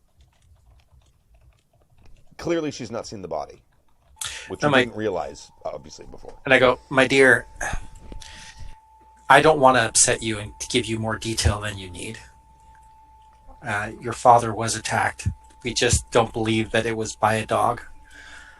And we would like to help uncover the truth as best we can, even if it, however unlikely. Was it like a zoo animal or something? It could have been something big, like something that you don't see in a city very often, especially one as large and populous as San Francisco. It just raised some alarm bells and all, and we just thought it would be easier to come talk to you and see for ourselves than try to deal with the police that are already convinced that they've found the answer. You see, it's often better to have answers you can question than questions you can't answer. We're trying to find out as best we can, just because that's who we are and what we do. You see, we think it's perhaps a private pet, someone who collects exotic animals, something of that nature. She's going to pull out a copy of her book and hand it to the daughter. You see, I've been traveling the world for many years. I've been many places, hunting and studying strange and exotic animals. So when I heard of this case, it seemed very familiar. Damn it. It seemed really familiar. I'm going to write a sign. I'm Western. I keep falling into my D&D character that I'm playing right now on Friday nights. It's the only role playing I've been doing. So now I'm I keep dropping to that. I apologize to everyone at home. I'm terrible. But I've been traveling the world for many, many years, handling beasts of all types and natures. And so when I heard of this case, it seemed quite likely and quite familiar with those things. I've seen tigers and jaguars and such things for many, many years. So it's hard to tell at this point what it is, but we do want to make sure that it does not stay prowling the streets of San Francisco, as it were. Oh my goodness. Is it safe for us to stay here? I would. It's hard to tell. Since do you have relatives that you might be able to stay with? Well, my mother went to across. Oh, no, she went out of town. Were you here when this happened, or just in another room? No, I just got in. I just got here a few hours ago. She's gonna kind of glance at Isidore and Camilla, and It would be for the best, probably. I think just also for the best for your mother if you just stayed somewhere else for now. Even if it's not a matter of wild animals returning, which is unlikely, to say the least. For your own peace of mind. Indeed. Losing someone is hard. Staying in the place where you lost them is harder. Indeed. Here. She's gonna write a note on a piece of paper. Give this to, what was the hotel I'm staying at? The Plaza? Palace. The Palace? Give this to the concierge at the Palace, and he'll put you and your mother up with a room for the next week or so. Oh, that's very kind of you. Thank you.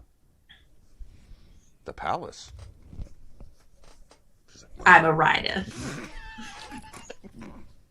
Yes, a quite successful one. Yes. Okay. Well, she's got the place cleaned up, and seems to be. It's not like you're overstaying. You're welcome, but now she's kind of wants to get out of here. Yeah. It seems like. Yes. I would like to go to the bookstore. Okay. Yeah. I can help carry her bags. Okay. So you hail a cab and load the bags up for her. Send her on her way. Yeah. Okay. Across the street, couple doors down, is Ryan's used books. And it is still open. It's probably about, let's say, 5:30, probably 6 p.m. So it's probably starting to get dark, but it's still open. And your book signing's at 7. Oh. So it's 5:30 and your book signing's at 7. Okay. No problem. And it's The a people who typical okay. little storefront. It's got a big plate glass window, and there's a bunch of books out front that are sort of propped up, open to pages, and the door is kind of to the left hand side of the big window.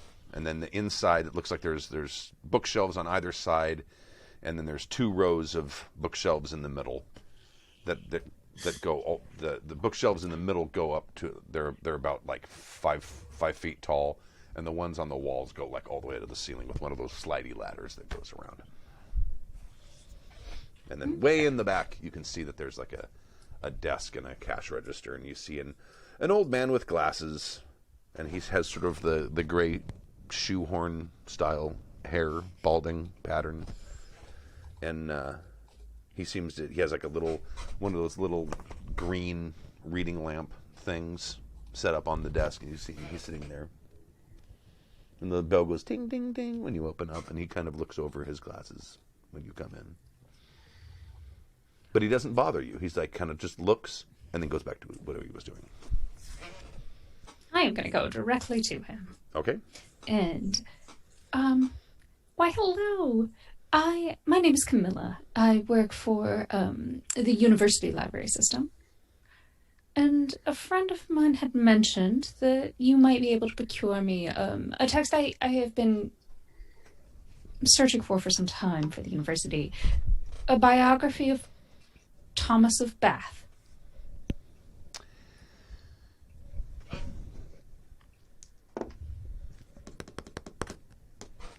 He says, I'm familiar with the work. I don't think I have anything in stock at present, but it's certainly something that I can find. Wonderful. And would you happen to have anything else in the same vein? You know, professors. Really, I couldn't you mean- possibly go back empty-handed, lest... You know. You mean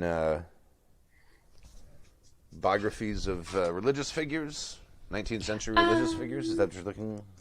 Yeah, something like that, or possibly a copy of the work of King in Yellow.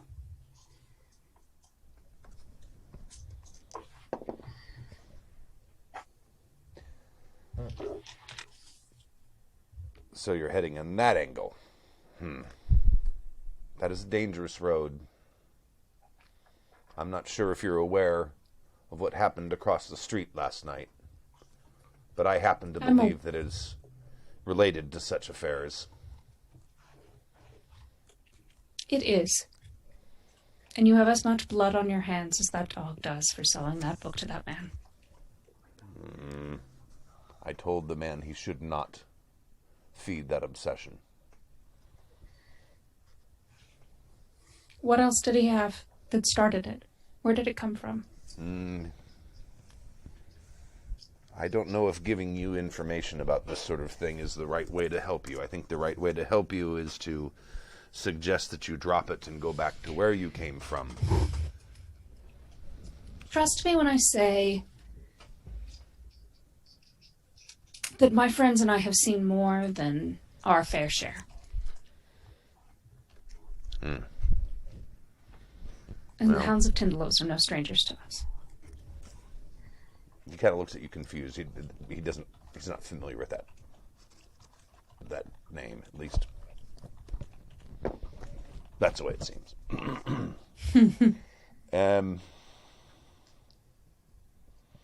Well, Mr. Wen,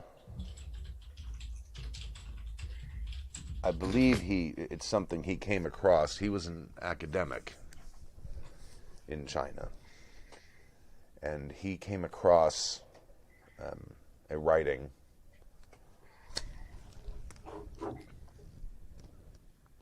just the name of it just fell out of my goddamn head. Give me a second. I gotta remember the name of this thing. Hold on 1 second. I'm sorry. Give me 1 second. I come back and I see Stu like shaking his head, like with his hand on his forehead. I'm like, oh, it's a really dramatic scene. It Trying is. to remember the name of a book. Yes. Well, now that you're back, I have puffed up like a, one of those fish, puffer fish. Oh, like, excellent. In order to intimidate. What are those the fish? They owner. puff. They get all puffy. What are they called? Puffer fish, yes.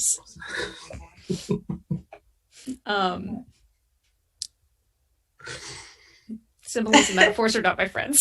Yeah, it's fine. And so I'm leaning on the bookstore owner Oh, okay. to try to get information quickly. She basically just told before the your bookstore signing starts. that he is responsible for the guy's death. Okay, great. True. So wait, so you didn't literally puff up? Oh, okay. Oh, no. It is Cthulhu. Like, that's not an impossibility. Like, she gets cursed or the dog bites her, and I was just like, oh, wow, this is a dramatic turn of events. Have we rolled insanity? Oh, no. Okay. Got it. Okay, I'm back. Sorry. I'm not. I don't know if you're. Are you familiar with a text referred to as the Xanthic Folio?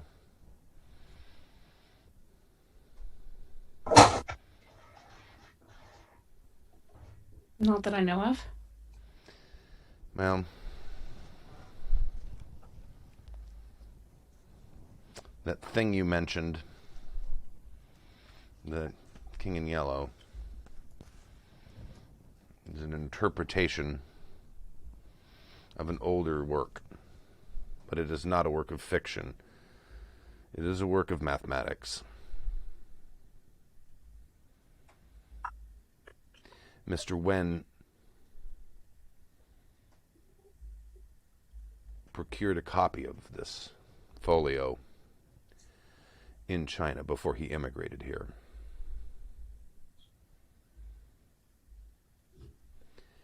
And that is what started him down this road. Did he still have it when he got here? Does he still have it now? Or did he? I'm sure he does. He gets up and he goes over to like the bookshelves that are in the back behind his desk. And he goes and he brings out this old dusty volume and he opens it up.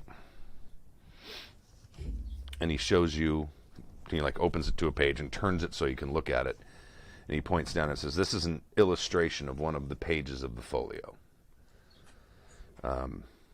I have seen the folio myself. This isn't an accurate representation of the page because the person who drew this illustration didn't know what they were looking at. But according to Mr. Wen, this folio is a series of charts that describe certain mathematical formulas. I'm not a mathematician. This is not my field. But he said it was a base 23 numbering system. And it was also assuming at least 5 dimensions, 4 of which would somehow be spatial. Now that is a theory I've heard before. My understanding, according to Mr. Wen, is that The King in Yellow, the play, somehow describes some of the mathematical functions within the Xanthic folio. Or, I suppose, describe the result of the functions. It was he wasn't great at explaining a lot of this to me. Much of that is probably due to the fact that I could never really understand what he meant by a 4th dimension. It's... Honestly, mathematics is not my subject either. But basically, if you imagine that we are all, as your paper is and has writing upon it, that we are the writing upon this paper. And I pick up like a note card from his desk. And I spear it with a pencil. See, now it makes sense.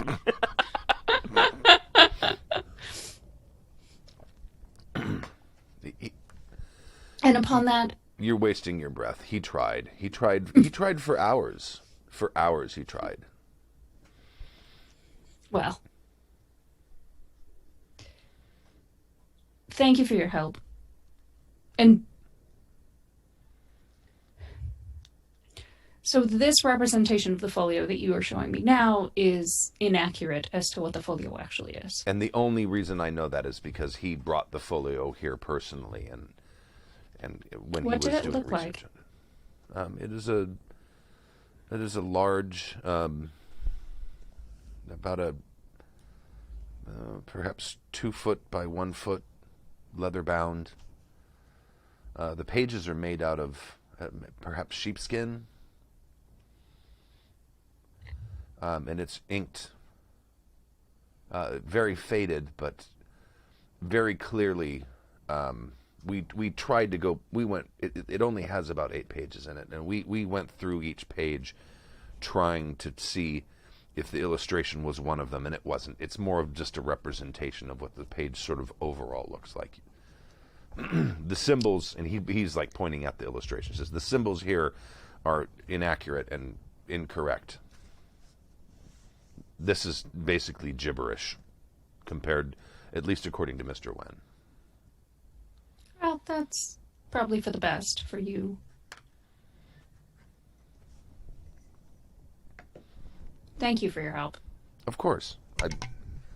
I feel like I must again suggest that that you abandon this road of inquiry. I don't see how it's going to end well.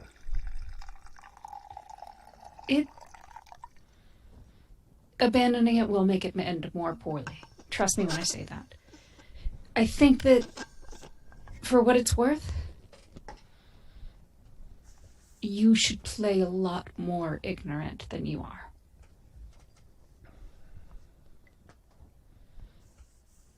If anyone else comes here, anyone, I don't care what they look like, I don't care if they look like us. You know nothing, you saw nothing, and you definitely have no idea what the folio is. He sort of nods to you and kind of shrugs. Says, that is what I tried to do. Do it better.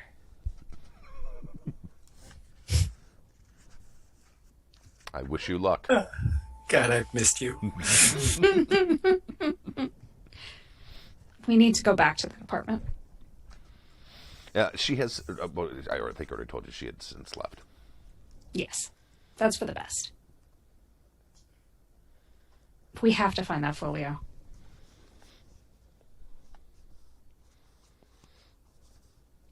And then a mathematician. I have never once regretted more that Einstein fell to that damn dog than I do now. Well, I'm not there. You didn't come to the bookstore? We didn't all go. Well, I wouldn't have gone in. I mean, like, it would have looked weird if, like, a whole mess of people just charged in. Hey! No, but definitely if she went in, I would go in a little bit after she went in, and I'd just be browsing around and just searching. I'd probably wait outside and watch the shop across the street and the, you know. Well, when I come out, I'm going to say we have to go back. There is a book. We have to find it. Go back to the house we were at? Yes, to the apartment. Ah. Very well. Yeah, I think Hopefully that might be we'll best. You know, catching up on the things you've discovered. If we have to, could we not attempt to go visit Einstein anyway? Again? We could. I would prefer to do it once we have the folio in hand. Yeah. Although Tesla is also quite well versed, but I'd rather not distract him from his current work. Well, we know that the young lady is gone now. She's not at home, so perhaps we should go back right now. Before we leave, Doris is going to see if her book is in this bookstore. They have 3 used copies. Used copies. Oh, okay. Yeah, She's and going to leave. Some of your previous works as well. Many of them are autographed. Oh, excellent. Ouch. Check and see who they're autographed to so you can put them on the blacklist. I feel like she doesn't ever write people's names. No. She's just like, hi, da-da-da. Because it's too difficult to write people's names. Being a writer, it's very difficult to write people's names. That helps or hinders the resale value of that. This one's been defaced. Of course. Like, are you gonna buy an autographed copy that's dedicated to someone else? No, you're probably gonna want one that's just like this generic, so you can tell your friends. Exactly. Oh no, That's she wrote that plan. for me. Yeah. Plan. At one point, my mom was like at a random garage sale, and they had an autographed picture of Leonard Nimoy, and it was actually written out to Dave. Wow. And she was like, "Yep." Snap that up. You lucky bastard. And she haggled it down. She's like, "Well, it's not worth that much. I don't know what Dave." Yeah. That's fantastic. I do not know. Who is this Leonard Nimoy? Somewhere I have a dollar bill My dad had the entire starting team of the Rams from like 1974 or 75 sign it. That's just the paper he had when he was there. All he had was a dollar bill, and he had all of them sign it. That's hilarious. I had a full collection Isn't that a of the federal Coca-Cola Olympics cans Probably. had in the 1984 Olympics. I had a full Oh. of that. My mom threw it away. Oh. Womp womp. All right. All right. So we there was go that back. closed tailor shop with the apartment above it, tantalizingly closed, and all of the lights are turned out. Well, I'm sure that I can get. Well, if I can't get the door open, I know that Melvin is good at opening doors. Elvin is fantastic at persuading doors to open for excellent. him. I'm going to Hey, use my I have persuade lock locksmith. skill. At 1%. You have Right. Because that's the standard generic amount that everybody gets. Right. Mm-hmm. So you're going to try to pick the lock? There, Dimitri? Yes. I was just trying to That would be read in the locksmith, backlighting of Locksmith. I don't actually have Locksmith. I think I used Stealth and snuck in the last time, but I'll try. Well, this is a locked door now. Yeah. You can't stealth it. If you don't have the skill, you have 1%. Yeah. Would well, it be possible to attempt to search for a hidden key before we break the door? I think so. I think a spot hidden roll would do something like that.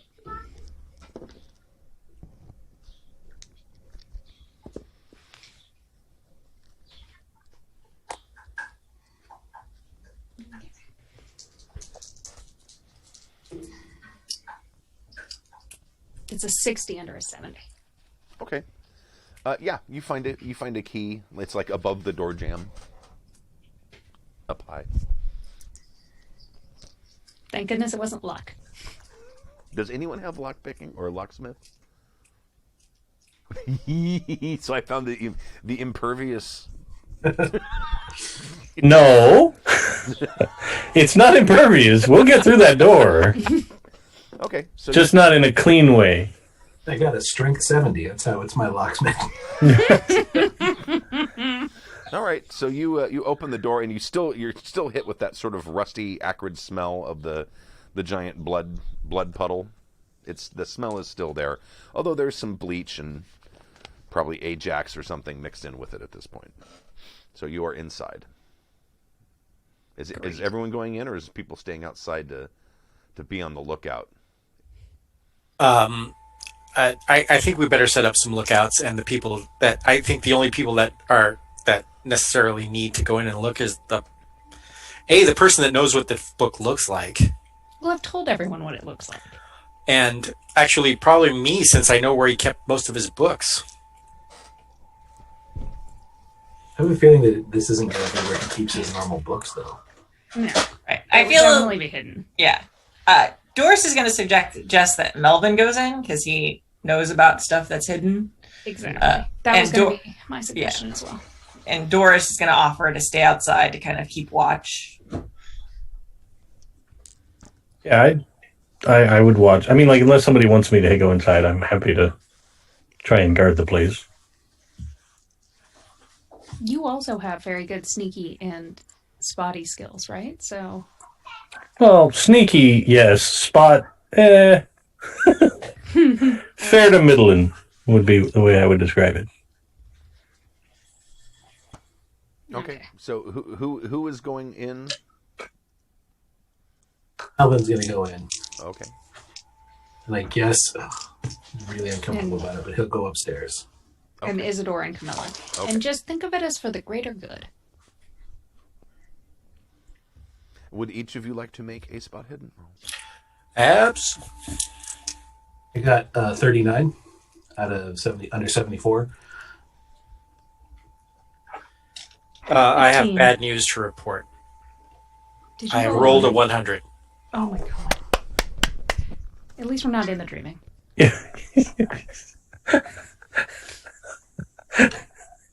I'm looking for something. I'm looking for something hidden. I have now stabbed myself in the eye with a fork.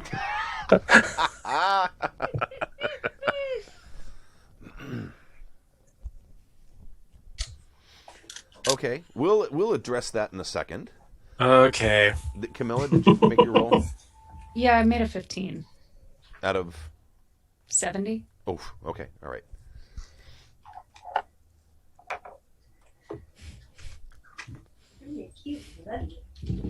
So the folio is turns out is behind the bookshelf where his typical mundane books are. There's also you happen to see a copy of the biography of Father Thomas of Bath. I don't know if that's of interest to you.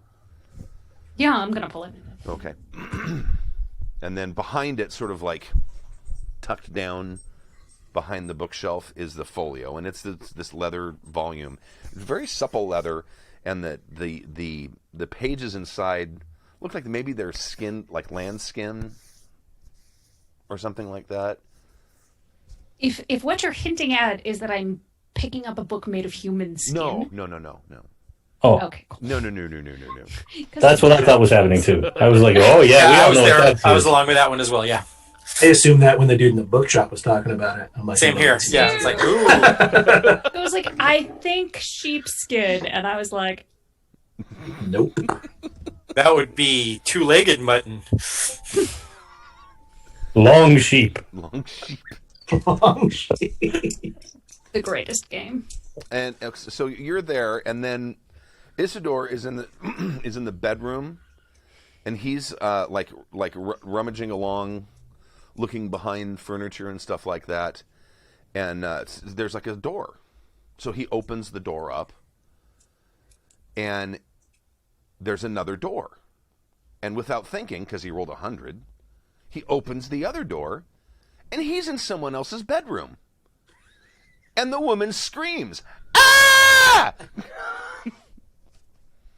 For some reason, they have adjoining doors. You don't know why. It's because you rolled 100. I don't know. Works for me, man. I just run away. Okay. So you guys have the folio, and you got the book, and then all of a sudden, you hear this scream kind of in from the next room, and then Isidore comes running through and says, "We should leave." And he goes... We should leave. and heads down the stairs. I've made a horrible mistake. I, of course, explain myself once we get out of there and apologize profusely. You hear sirens when you get out back down to the street level, out on the sidewalk out in front of the place. Super runaway. I think we should nonchalantly saunter away. That sounds good. What did you do? Apparently there's a connecting room to the apartment next door. I was searching and went through the doors, not realizing where it went. I woke someone asleep. Oh. They, of course, thought it was an intruder. Indeed. Did you try and explain? Oh. No, it was dark and I wanted to make sure that I wasn't seen, so I immediately ran away. Oh. He Well. bravely ran away. Well, we should go then. I prefer to think of it as choosing discretion. Discretion would have been not walking in and someone in their bedchamber. No, But that would that have been ship not has an error sailed. on my part. And that's been avoided, but nonetheless, I decided to be fervently thorough, and I'll take into advisement that's probably not the best way of doing things. Okay. It should not be hard to evade pursuit. The city is made of mountains. It is quite strenuous on one calves. Indeed. So we're going to fly casual out of here. Okay. Everyone else That's has why no I have a problem Model doing T. Yes. Sorry? I said, that's why I have a Model T. It's the most common car on the street. Yeah. You can have it in any color you want as long as you want black. Yep. And interesting fact, there were only 8 different keys to Model Ts. Oh, that's awesome. So there was a 1 in 8 chance that your key would just open up any Model T and start it. That means it had in the, what do they call those things? The things that move up and down on a key. Tumblers. Yeah, the tumblers. It had 2, is that correct? We don't know. You're the one telling us. Well, it might not be a limitation of the hardware, but just that we're only going to make 8 different. Yeah, I think keys. they simply like. We're only cheap. going to key 8 Yeah. locks or 8 ignitions. Didn't expect it to be as popular as it was. Okay. Okay. So you guys and bee boo bee boo bee boo bee comes going like rolling by, and they don't slow down or look at you when they drive by, because you're a big group of people. Mm-hmm. You're not some creepy dude who just walks. And we're not running down the street for no reason. Right. Who would be foolish enough to break into houses in a large group?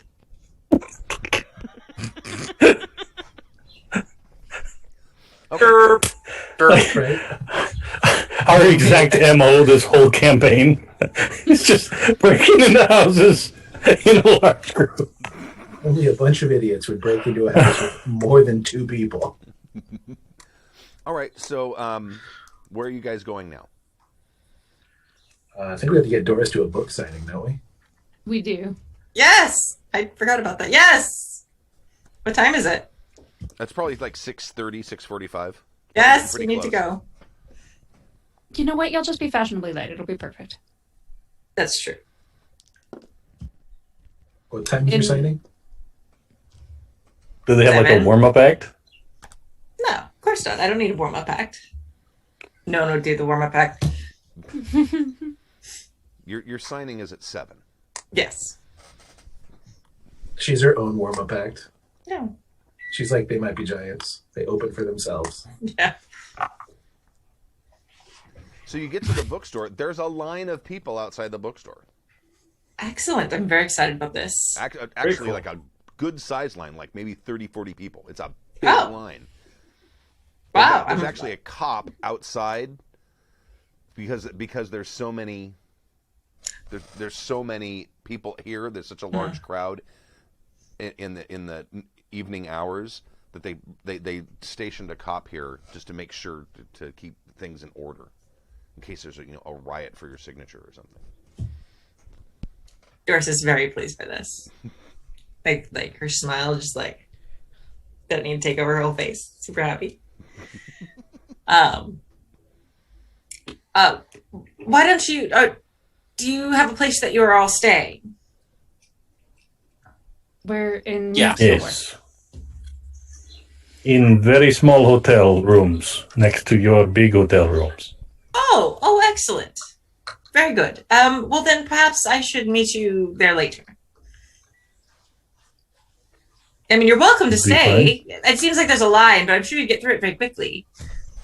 Well, Oh, dang! No guest passes here. No I cuts. think it's for the best if we take our other books.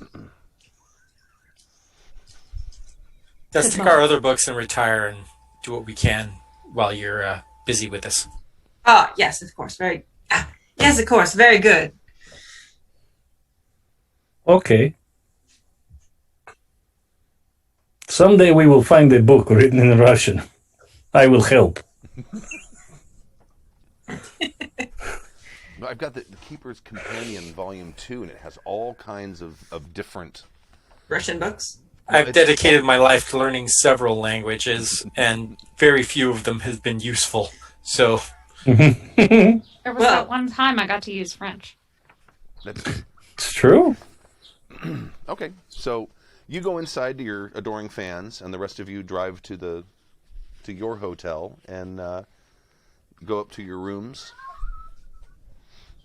And what are you going to do then? The same thing we do every night, Shaggy. I'll probably go get.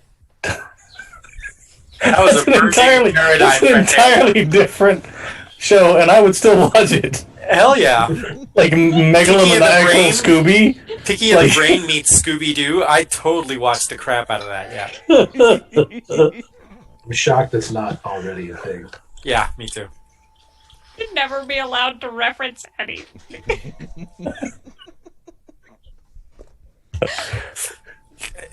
No, that's not even the fact. It amused the crap out of me, so reference away, my dear.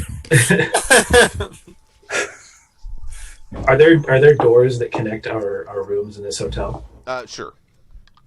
I lock the one between me and Isidore. Okay. Wow. It's gonna get bad in there. Did we make a recording of the song? Yeah, I made a point to do that. Before we start studying the math book of hell, I think we should put the recording. Yeah, I put it on the phonograph if there's one in the room. I'll probably go get some sandwiches. Ooh. It might be written in Russian. We don't know yet. I haven't seen it. Okay. Well, if it's written in Russian, you can wait 10 minutes for me to get the sandwiches. I don't read on an empty stomach. I didn't get to go to fancy lunch. Okay. So, someone make a luck roll. Nodded.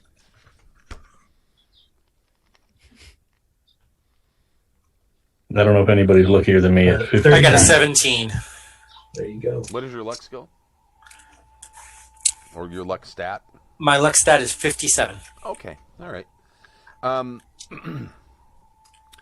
There is when you open up the folio, each page, there's 8 pages that open up, and it's like a grid of these symbols, and you do not recognize any of these symbols. They're not Chinese characters. They don't look like any language you've ever seen before. A lot of them seem to be recurring though. So your guess is they're probably symbols for numbers, maybe. But there is a bunch of like scribbling and writing in the margins around the sides of these grids on each of the pages, and that is in Russian. Did you just decide that, or? Yes, I did. Yes, I just decided that. Well, that's why I had to make the luck. It's important that everyone gets to participate. No, I wasn't griping like I was really angry about like us discovering new knowledge. I was just like, the chances of there being a Russian book are low. I'm just saying it's also important that not Isidore and I are not the only ones who go insane reading forbidden texts. Oh, I guess that's true. That's fair. Right, spread out the insanity. So it's not just one person slowly losing it and the rest of us standing around going like, I don't think they're okay. I don't know what your definition of slowly is. I bet statistically in Call of Cthulhu games, people who lose the most sanity are the people with the most language skills. I'll bet you there's Probably. a relationship. Makes sense. Unless you have a GM that's constantly throwing like horrors at you. Well, that points out a huge flaw in my character generation. Or there's like, sometimes it's just you're in the wrong place at the wrong time. Like, oh yeah, or your dice hate you when you come across like normal horrifying things. Mm-hmm. Doesn't have to be eldritch. Like the kidney. The kidney, someone could have rolled 100. That would have been fantastic. The kidney. Oh, I should get rid of that. I hoped you'd do it when you forgot. went out for sandwiches. He goes to pay for the sandwich, pulls out a couple of bills, and Oh my god. The sandwiches were a euphemism. No, I just get that sort of like that Dr. Who thing when he's just looking through all his pockets and he finds stuff. It's like, oh, look, a kidney. I couldn't find sandwiches, but I got his kidney pie. Ew. All right. Okay, sweet. Okay. So you make it back with the sandwiches. Yeah. I will find a dumpster or a trash can or something. Toss it away. Or maybe like I go get sandwiches on the wharf and I just whip that kidney out to sea. Just kind of chum the waters. Okay. Yeah. All right. See if there really are sharks in San Francisco Bay. There are.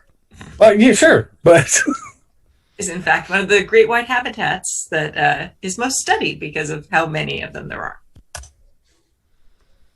All right. But Doris doesn't know that because she doesn't know anything about science. So you make it back with the sandwiches. And then I'm happy to attempt to read the book. Or translate. Because it looks like, Yeah. as you're reading through each of these, like, side notes, they kind of point to characters within the grid, and they are descriptions of whoever wrote this, of what they believe that symbol represents. And the symbols represent something. They also represent a number, apparently, or some sort of mathematical expression. Oh, okay. Let's see. Oh, yeah. I got a 4. Whoa! Okay, all right. Damn. So he's able to kind of write out sort of translations. Maybe you put like a dot next, or he starts writing out translations of each of the descriptions for you. Do you write English? You don't. No. So you But he could describe it. But I could, yeah. Okay. So Like you if he says it, then I could transcribe it. Okay. Like a good little secretary girl.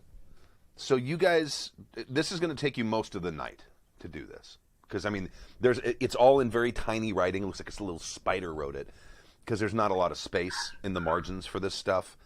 So this is going to take you most of the night to be able to transcribe all of this stuff and maybe sort of kind of comprehend it as you're reading it. Those, are you all doing this, or did Melvin lock himself in his room? No, I'm not locked in the room. Just the door between the rooms is locked. Okay.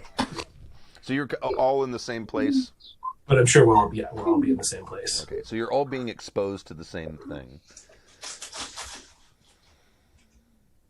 I'm going to go ahead and say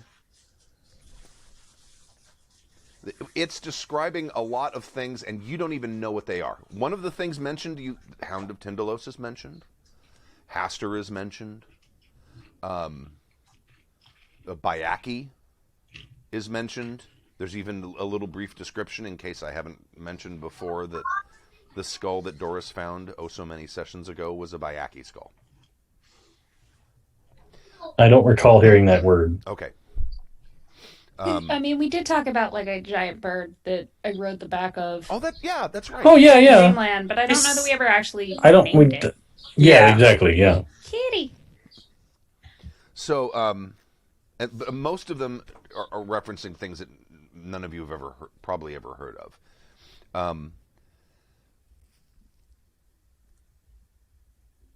And then you kind of are going through the process of trying to sort of discern what these symbols mean in the order they're in, because some of the symbols are also operations, addition, subtraction, multiplication, etc., but also other things. And there's like a little on one of the folios, there's a description of like 2 or 3 different mathematical operations that only exist in hyperdimensional calculations. I'm sure I don't figure those out. It just describes them. It's just a little brain breaky. Yeah. So we're back to the paper and the pencil. So because of just by exposure to all of these names of things, most of which you've never heard of before, you're all going to get a +10 to your Cthulhu mythos. Oh, righty. Now, make a quick calculation and make sure that 99 minus your Cthulhu mythos does not exceed your sanity. If it does, you need to notch your sanity down.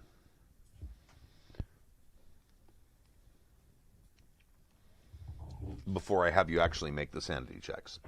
I'd actually kind of wish it would, but no, it's not that same. high. That would be great. And then each of you get to make a sanity roll. If you succeed, you lose 1d6. If you fail, you lose 1d10. Okay. Because this folio, not the grid itself. Inside the grid itself lies true madness, but the outside is describing things that you've seen enough now we're not really skeptical about this kind of stuff anymore. So you're now starting to realize that you've only really seen the tiniest tip of the iceberg of the stuff that is out there that most of humanity has no idea exists. And there's a lot of it. I lost 3 points of sanity. It's hilarious because I failed my sand check and I went, damn! But then I rolled a 1 on my d10, so I'm like, yay! I have a problem. Oh no! Did you roll 100? You did? Yeah. Oh, noes. Yeah. And here I was all happy about getting some sanity back for a while. And now it's all gone. That's so horribly wonderful. What is your total sanity, please? 76. What is 1/5 of Oh that? my Not 10. No, it's 7. No, never mind. Don't worry about that. So Okay. You definitely hit the temporary insanity level. Give me an intelligence roll. Okay, I made that. Oh, That's a bad you actually thing. wanted to Yeah. fail it. Okay. I know. Roll 1d10 for me. 8.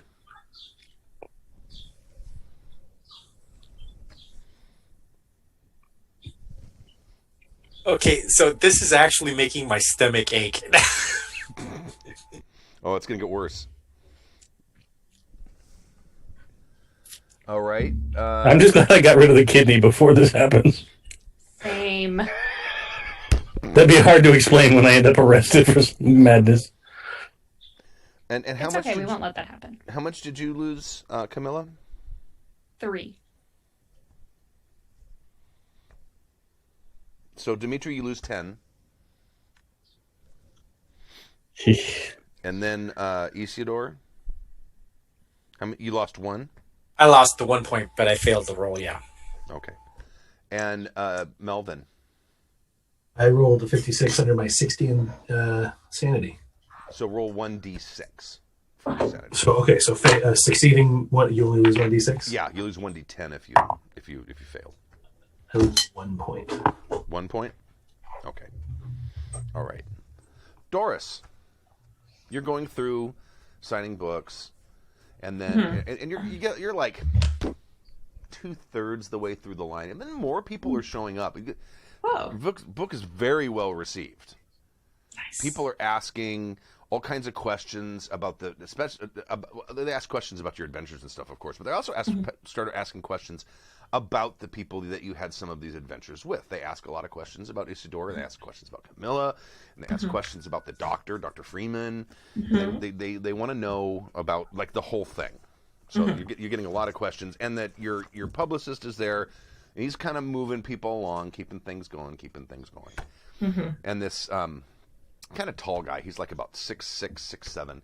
He comes up, and this guy does not look like a reader. He's wearing overalls. He's in his barn clothes. And he comes up, walks in the door with a hat on, doesn't take it off when he walks in. That kind of guy, you know. He walks up, and he says, "Excuse me." Oh, thank you for subscribing. Remore 12, thank you. Yay! He said, "Excuse me, can I? This may sound crass, but can I pay extra to have you actually give me a personalized inscription?" Of course, that would be fine. And how much would that cost me? Why don't you step aside and speak to my publicist? They can discuss that with you. Okay. So he steps over. Yeah, she basically is like stalling for a second. She kind of like signs a few more copies. Just a moment. I'm going to take a break. Okay. She doesn't want to say like a price in front of other people and seem like crass. Okay. So then she kind of like pauses and walks over. Yes, I'm sure. He offered $5. What that absolutely, we will accept that. Thank you so much. Oh, excellent. Thank you. And he hands the book because he bought the book inside the place. Yeah. Hands it and says, "Can you make it out to Abigail Athenbright?" She like freezes. And we'll leave the game there. Oh! Because now I have a Mother effer! 100 on a You're gonna leave me hanging on what my craziness is. Yes, I am. Excellent. I only had one cliffhanger planned, but the dice gave me 2. That's your superpower, Stu, is cliffhangers. It's actually one of the best GMing tricks I've taken from you. It's like something super exciting happens and we'll stop there. You got to keep them hungry, man. You got to keep them hungry. Yeah. Okay. I'm running a 5th edition version of Temple of Elemental Evil, and I always ended in a cliffhanger. Yeah. Oh, yeah. Yep. All right. I don't think I've ever had dual cliffhangers before. This is fun. I know you've like upped your ante with yourself. Thank you, dice. Thank you, Dave Crappy Roll. All right. Awesome. Well, thank you for joining us for session 21 of Murmurs at the Abyss, and we'll be back. Do you want to try for next week, or we want to go to a regular every other week schedule? I think we should do our regular, because Yeah, I have some yeah. other things that go on Sunday that I'd like to have Okay. time for. So we'll be back in 2 weeks. Yeah, we'll add it to the schedule. So yeah, 2 weeks. Check the schedule, happyjacks.org/schedule. So if we change anything, it will be posted there.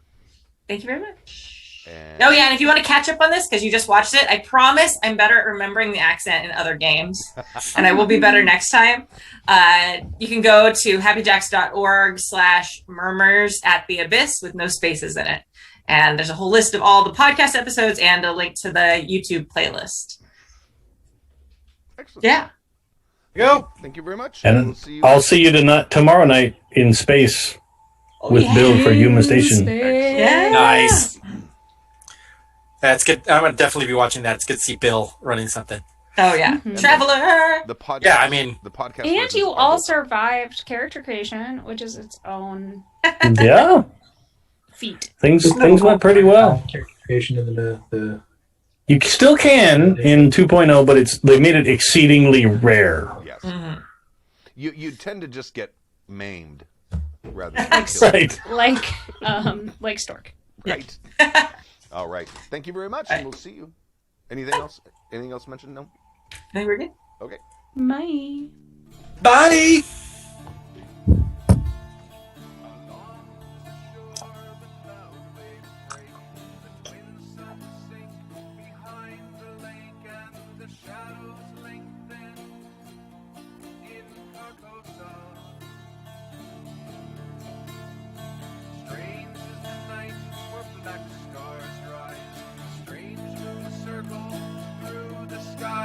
Much stranger still is the lost Carcosa.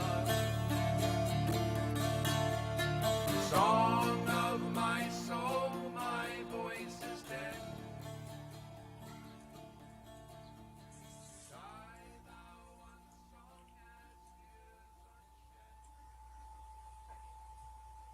The preceding program has been a presentation of the Angry Folk Media Empire.